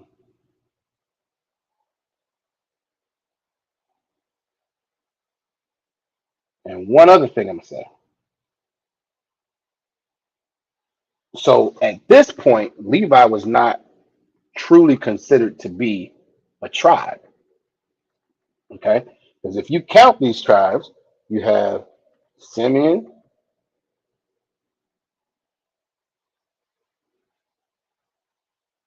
northern tribe. Okay, no sweat. They just relocated. That's all. They just relocated. They left from being in the southern kingdom and went north. That's all. Because they did not want to follow Rehoboam anymore. So they just relocated. All right. But at this point, you could say there were 13 tribes because Levi was not considered to be a tribe because that's the point I didn't finish. The reason why Levi does not have any land is because Levi was in all of the different tribes. Levi had what they called suburbs in the Bible in all of the different tribes because they needed to be there so they could then do what their priestly duties for the different tribes. So they actually lived everywhere, all throughout Israel. Levi, they were priests posted up all throughout the nation of Israel.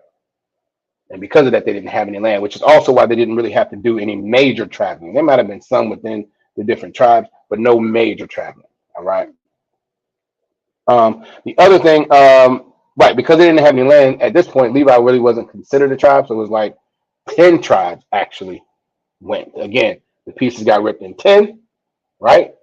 So all 10 tribes, you got Simeon, Reuben, Gad, Dan, Ephraim, um, Benjamin, Manasseh, Issachar, Zebulun, Asher, and Naphtali.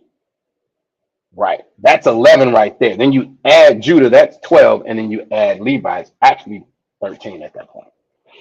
Because again, Levi was not considered to be an actual tribe. All right. Okay. So let's see how Levi ended up going to the south as a collective. All right, you got it, Colin. All right, no sweat. All right, verse 26. This is 1 Kings 12 and 26. And Jeroboam said in his heart, now shall the kingdom return to the house of David. Let me see.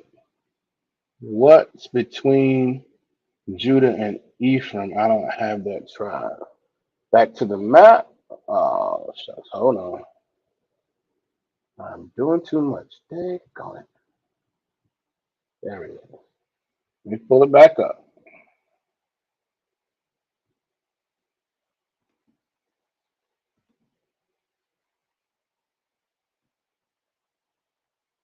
I think that's Dan.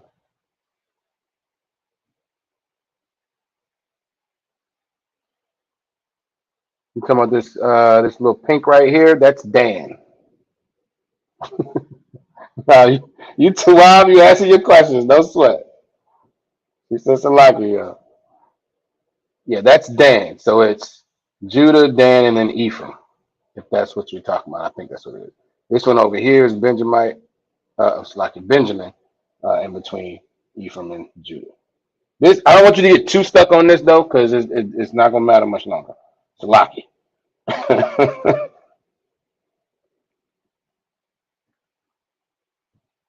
All right, let's go back. First King 12 and 26. Yes.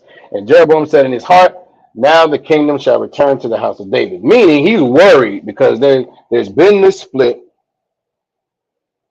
No sweat. They are not there. That's another story. Well, that's a further story. Let me say it like that. Sister said, Khan, I didn't have them until trying to start. And you're absolutely right. That they ended up, I believe, merging with,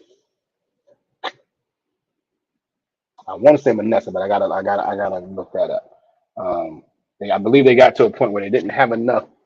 And Yagada, if you in here still, let me pinch it for me a little bit. I think they got to the point where they did not have enough sons, and so they were absorbed by one of the other tribes, if I remember correctly. But I can find. Man, I'm gonna make a note of that. I want to make sure I get that clear for you.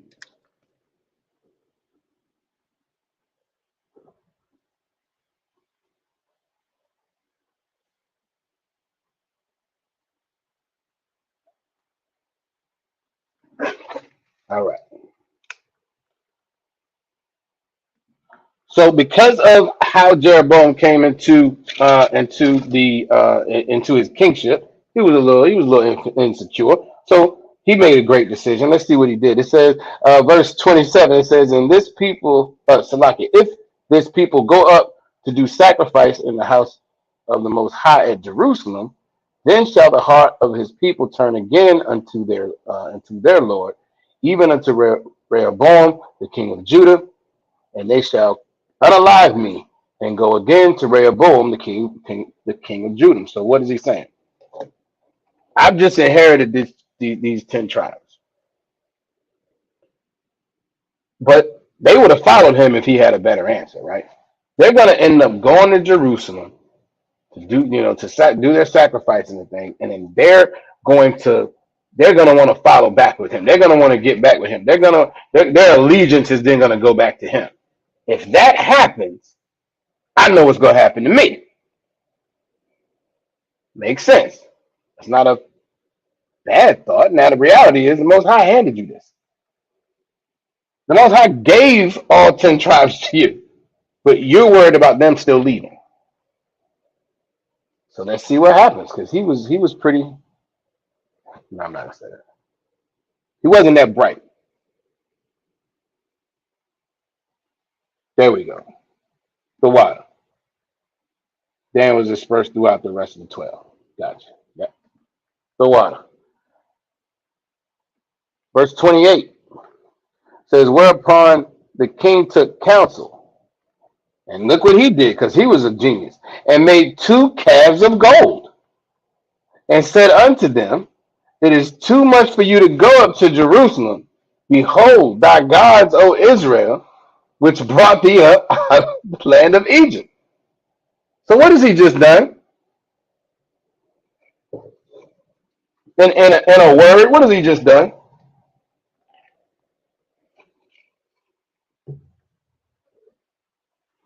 Now, mind you, the people wanted to go to Jerusalem. He was just worried they were no longer going to want him as king. So then he made 2 calves of gold and says, "You know what? That's too far. Don't worry about going all the way to Jerusalem. Here's your gods right here that brought you out of Egypt." He quickly, immediately, he said, let's just get back into some idolatry. He goes right back into idolatry. So what's not needed at this point? Or maybe I should say, who is not needed at this point, given what Jeroboam just did? Because he sticks with that. He sticks with that. So if we're no longer,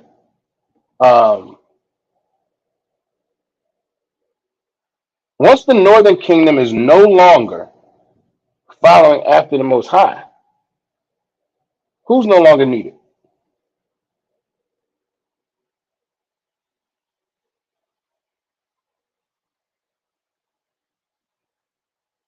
Give Sister Kenyatta a hand. She is absolutely right.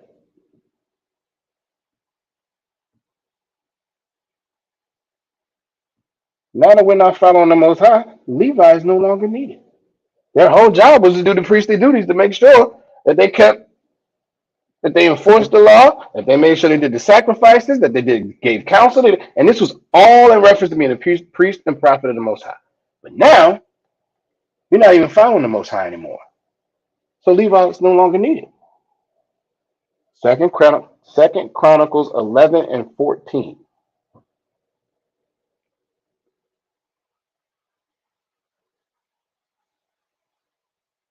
Let's see.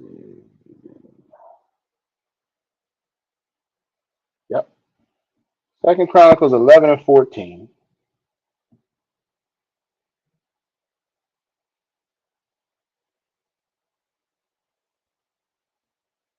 says, "For the Levites left their suburbs." And I told you that's what they called them, suburbs, because they were all throughout Israel.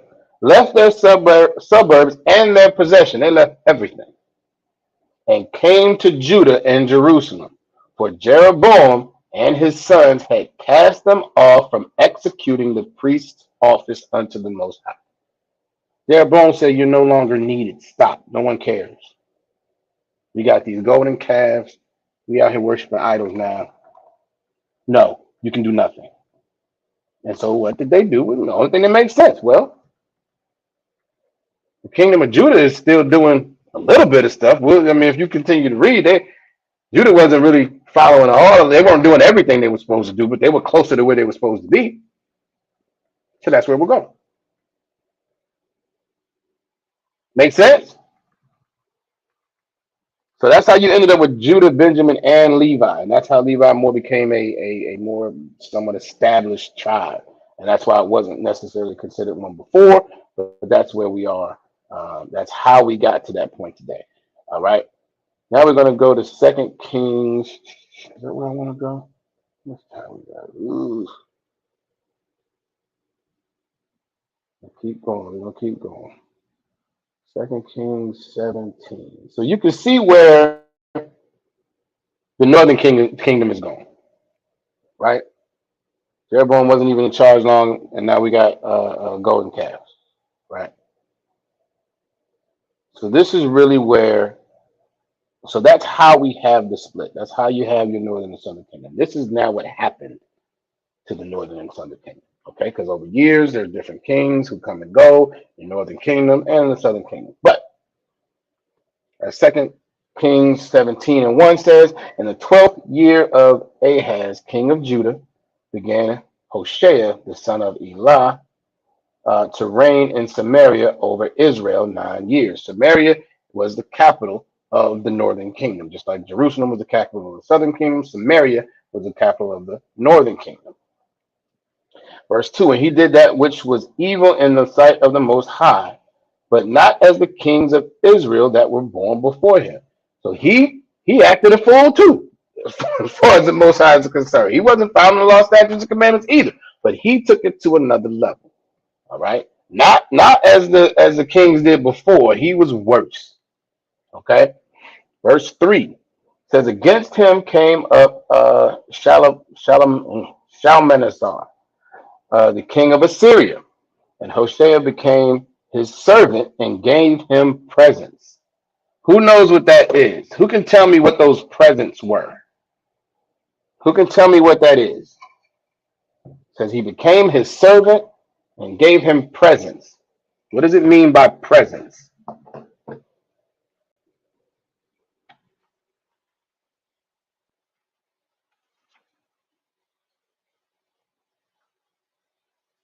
Real quick, what does that mean by presents?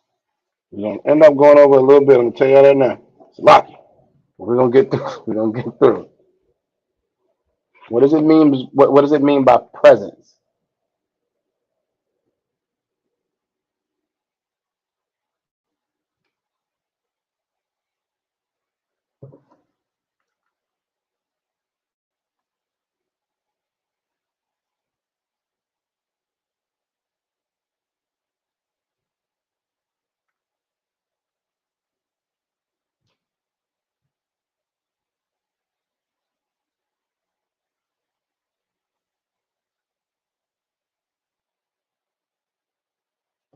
All right, come on. Let's see. What does it mean by presents? Think about what we're talking about. We're not talking about All right. Obviously, Yagadah says money or taxes.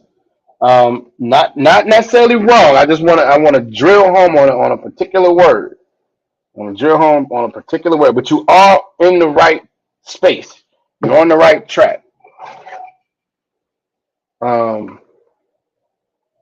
Think about the scenario that we're talking about. We're talking about one king giving presents to another king. Not so much idols, not so much sacrifices. All right. I want y'all to think. I want y'all to think politics to a certain extent. I want y'all to think. I want y'all to think. Not necessarily diplomacy, but I'm attempting to build somewhat of a. All right, let me see. Sister Alice said gifts of favor, bribes. Y'all are on the right track between like bribes and taxes, and y'all are kind of on the right track. It's not money. No sweat, no sweat, no sweat, no sweat, no sweat. No sweat, don't sweat. Don't worry about it. Don't worry. We're gonna pull it. We're gonna pull it up. No, I'm just gonna give you. I'm not gonna pull it up. Tribute. Tribute. Think tribute. I really wanted to say think gangsters because that's what. Listen, if you ever followed the so-called mafia, they call what they receive when they're shaking down businesses. They call that tribute. When if you ever seen Goodfellas, when they hit a lick, they gave tribute to Paulie. That's just showing, and I'm gonna read the definition now. It says this is one of the definitions of tribute. It says a payment by one ruler or nation to another, an acknowledgement of submission, or as the price of protection. It does say, to Officer Yagadah's point, the tax levied for such a payment. So it's a tax in a sense, but I just want to make sure we're clear and understanding that this was a situation where it's almost like you paying them just to leave you alone. It's a tax, but it's like we pay taxes, and to a certain extent, we pay them to be left alone. But they don't leave us alone; they just get more taxes. But it's a different relationship with when you have two rulers, and I'm paying you tribute. I'm making it clear that I'm not in charge of anything. All right. All right. And so, as it goes on, verse 4 says, and the king of Assyria found conspiracy in Hoshea, for he had sent messengers to So, king of Egypt, and brought no present to the king of Assyria, as he had done year by year. Therefore, the king of Assyria shut him up and bound him in prison. So what just happened? Simply, Hoshea said, you know what? I'm over here paying tribute as it is. Let me go holler at the king of Egypt and see if I can make an alliance over here. And then I can play that against him, and maybe I can get some other protection and so on. You know what he's doing? Not trusting in the Most High at all. Not trusting in the Most High at all. You're making all these schemes. You're doing all these. You plotting. You planning. You're paying this tribute. You doing. Our protection is in the law, statutes, and commandments of the Most High. You're going to pay this tribute, and you know what they're going to ask for? More. That's it. It's just like when we align ourselves with the Republican and Democratic Party, hoping that they're going to do something for us. Instead of following the law, statutes, and commandments, instead of not eating pork, instead of not celebrating your birthday, we're going to go vote because we think that's doing something. We're not concerned about the law, statute. We're not concerned about having the protection of the Most High because we don't believe in it. That's what that is. You don't think the Most High has the power. You're going to put all your faith and allegiance and all this into this king or that king, hoping that they're going to have some actual support for you. No. Our power is in the Most High. Our wisdom in the sight of the other nations, as the Bible says, is in the Most High's law, statutes, and commandments. And as this clearly shows, that didn't work. You over here trying to play one against the other. No problem. I'll just lock you up. But let's keep going. The water. I appreciate it. Damn right. Let's keep going. All right.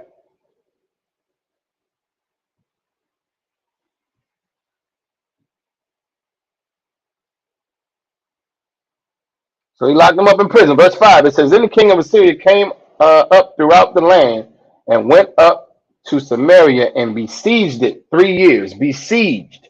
Let's look that definition up.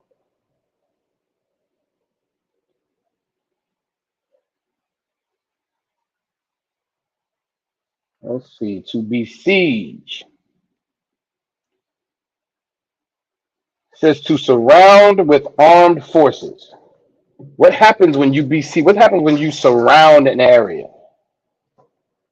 Who can tell me what happens when you surround an area with armed forces? What would happen? Let's play this out, right? Let's say uh, uh, let's say that what? No, I'm not going to use me. There's someone Salakia, who the police come and surround their house, right? And then they're just waiting. Now we got a standoff, right? What position is the person in the house? What can they do? Can they go anywhere? No. Once they run out of supplies, what options do they have? None. Another term for that, the military today calls it a blockade. You may have heard the so-called Israeli Jewish person has had. You may have heard that they have the Palestinian folks blockaded into the Gaza Strip. It's the same deal.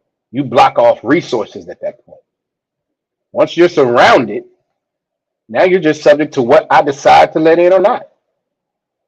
Now it's just a matter of time, and they did that for 3 years. And again, this all goes back initially to interracial marriage, following other idols, following after strange women when we shouldn't have been involved with them in the first place. Sister Zamanasa, you basically you're a hostage. Damn right. You're secure. Yeah, you're secure. Absolutely secure. Involuntarily secure. Absolutely. Surrender or fight. And so here's the deal, and that's why I say it puts you in a position where, once you run out of resources, you might not. I mean, are you going to have that much energy to fight? Probably not. Probably not. Listen, for 3 years, we will let you run through all of your resources. We will let no more in. Sure, you're agriculture and you're doing all that. Sure, sure. But this is this city. If you need anything from any other city, nah. Mm-mm. What you can generate in there, knock yourself out. But I know you're going to need something from somewhere else at some point. It's just gonna happen. All right. Let's keep going. Said in the ninth year of Hosea, so I can pull that up. This is verse 6. In the ninth year of Hosea, um, the king of Assyria took Samaria and carried Israel away into Assyria and placed them in Halah and in Habor by the river of Gazan and in the city of the Medes. All right. So now they're gone. Now they're gone. This is the first. This is how how the northern kingdom was carried away. All right. Second Ezra 13, which is in the Apocrypha. All right.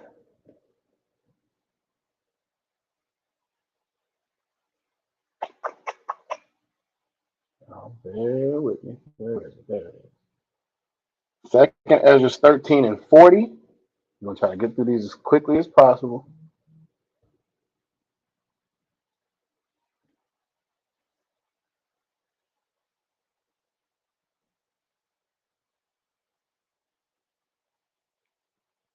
Second Ezra 13, Salakia, and 40.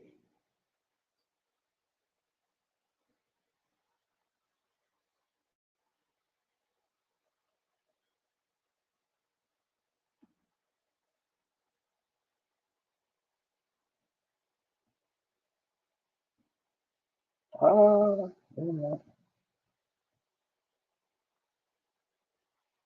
right, Second Ezra 13 and 40 says, those are the 10 tribes which were carried away prisoners out of their own land in the time of Hosea the king. That is Hosea, same king. All right.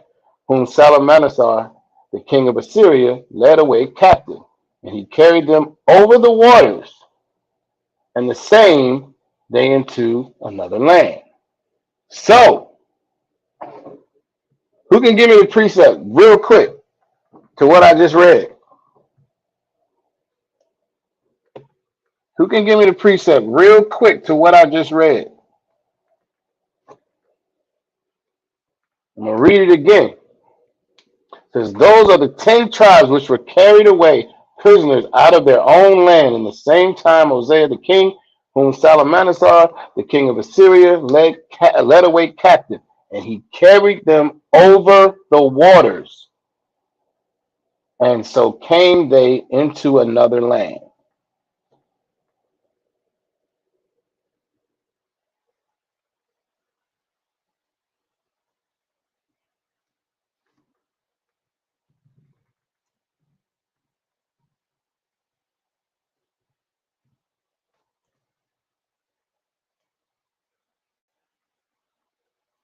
Real quick, who can give me that precept? What is this referring to? There you go. Even if you can't call it, you know what? Give Sister Aya a hand. She said the slave trade scripture, absolutely, which is Deuteronomy 28 and 68. Get that real quick. Deuteronomy 28 and 68 says, and the Most High shall bring thee into Egypt again with ships, into captivity again with ships. Absolutely right. Going into captivity, but specifically with ships, because it said it carried them over the waters. You can't do that unless they're on a ship in some way, shape, or form. All right? So absolutely correct. Let's keep going though.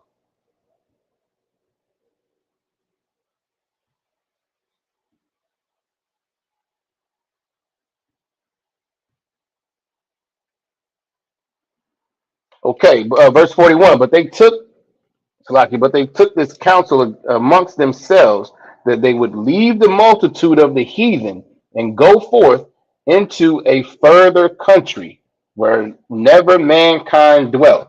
What does that mean? That means they decided at some point, we out. We out. We're just going to keep going. We're going to go somewhere where no one else has ever lived. Somebody please give me what that is. We all know where that is. We're going to go somewhere else where no one has lived before. I'm going to read the scripture again. But they took this counsel amongst themselves, meaning they got together and made a decision that they would leave the multitude of the heathen. We're going to get out of here. We're going to get out of here and go forth into a further country. We're going to go further. We didn't go back. We didn't go back to our land. We're going to keep going where never mankind dwelt. We're going to go to another land where nobody is. Verse 42 says that they might keep, that they might keep their, I'm going to get it right, that they might there keep their statutes, which they never kept in their own land. They didn't keep the law, statutes, and commandments in their own land. So they decided, hey, we're going to go find a spot where nobody else is, and we're going to try to get it right. We're going to try to get it right. Absolutely.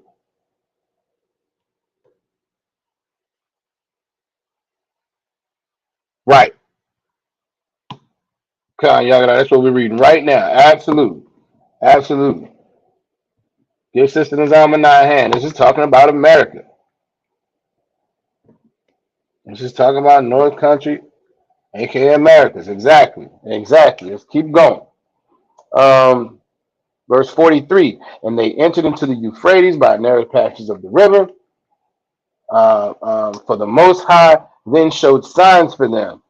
Verse 44, for the Most High then showed signs for them, and he held still the flood till they were passed over. Verse 45. For through that country there was a great way to go, namely of a year and a half, and the same region is called Arsaret. All right. So what is it saying? It's saying where they went, it took them about a year and a half to get there. And it's called Arsaret. Now, you're having any discussion with anybody, they're going to say, well, Arsaret, it doesn't say America, so on and so forth. Let me get this comment. All right, we're trying to speed up a little bit. I'm trying to get y'all this information. Let me get it. Here it is. All right. Again, this is in this book. Let's see. From the east, Kazan. All right. It says, Arsareth is not the direct name of a country or any particular landmass. In fact, it is a mistransliteration of the Hebrew word Aretz, or in the ancient pronunciation, the Lashon Kodash, Aratazah, an ancient Hebrew dialect. It just means, Salaki, let me go up.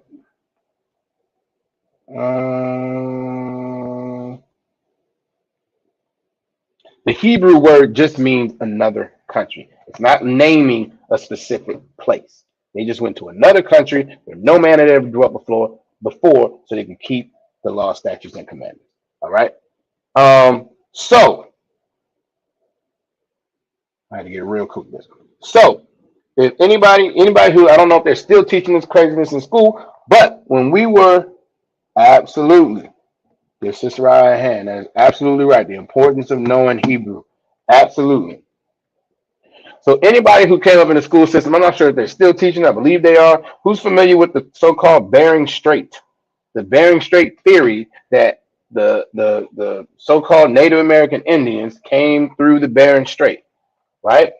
There's a lot of history in reference to that, and how that has a lot to do with basically it was all racist, basically. It was all racist. They wanted to say that the so-called oppressor was at the top of the race chain, and he was the most civilized, and so on and so forth. So they created this story. So, right, Sister Rye is familiar with it. So, but what we also have to be aware or question is, what did the Native Americans, so-called Native Americans, say about themselves? What did they? Because this is what the oppressor. This is a theory, a quote unquote theory that the oppressor came up with, right? But there was another oppressor. He was an oppressor. Who has ever heard of James Adair? James Adair. I had never heard of him, but you all may have. James Adair.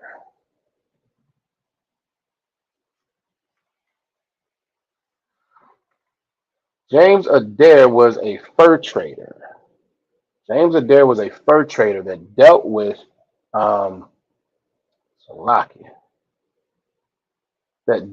Native American tribes and things of that nature for like something like 30 or 40 years, right? And he made a comment. Okay, no sweat. Nobody's heard, no sweat. I'm gonna got y'all right now. But he had been around the Native American tribes for a very long time. Like I said, it was like 30 or 40 years he dealt with them. And he ended up writing I believe it was a book where he made this particular comment. Y'all may not be able to read it, I understand. But it says, some have supposed the Americans, meaning the Native Americans, to be descendants from the Chinese, which is the idea of the Bering Strait. All right. It says, but neither their religion, laws, customs, etc., agree in the least with those of the Chinese, which sufficiently proves that they are not of that line. Meaning what?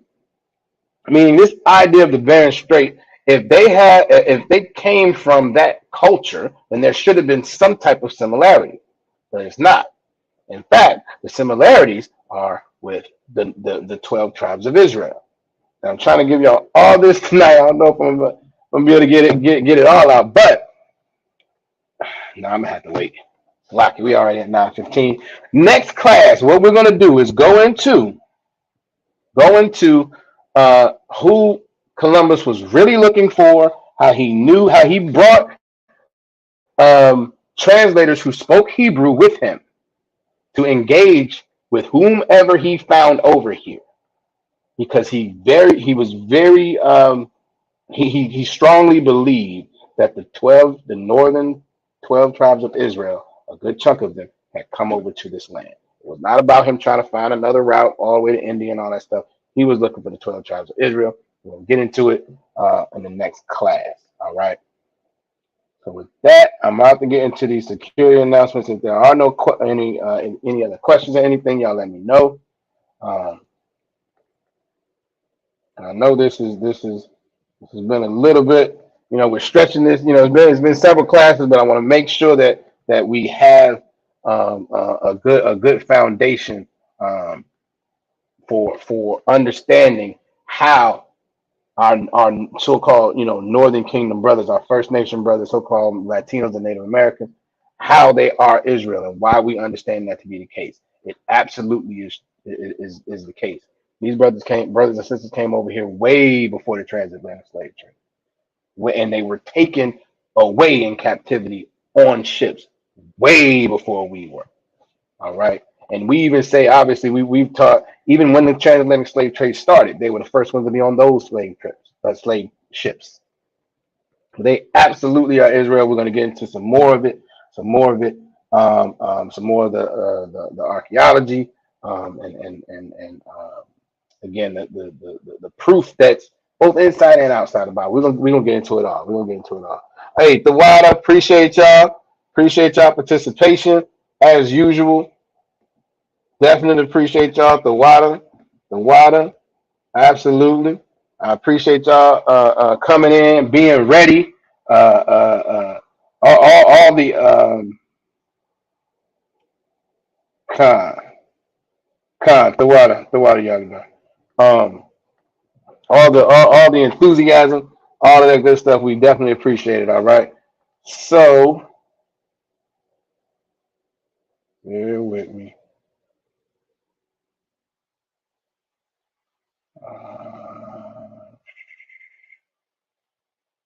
Get it right.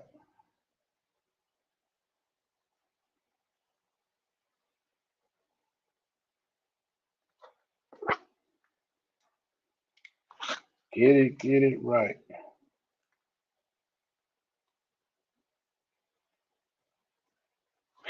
All right. I appreciate y'all. The water again. Appreciate y'all participation again. Y'all make the class. The participation makes the class. Uh, and we gonna definitely keep it rocking. All right. I can pull these security announcements up. Good night.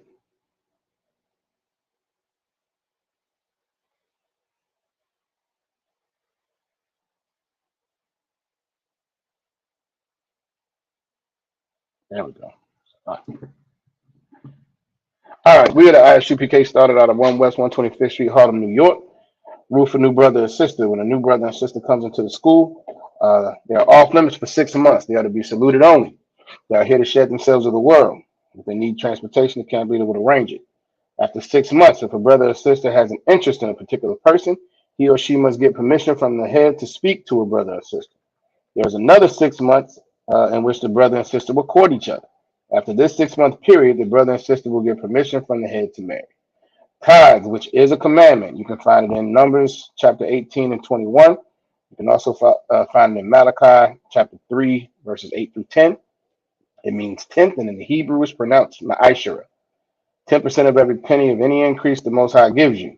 You can give it to the Treasury Department. You can also go to isupk.com, pay it directly there. Priest Fund, which is a free will offering for the priest. It's not mandatory whatsoever amount you would like to give.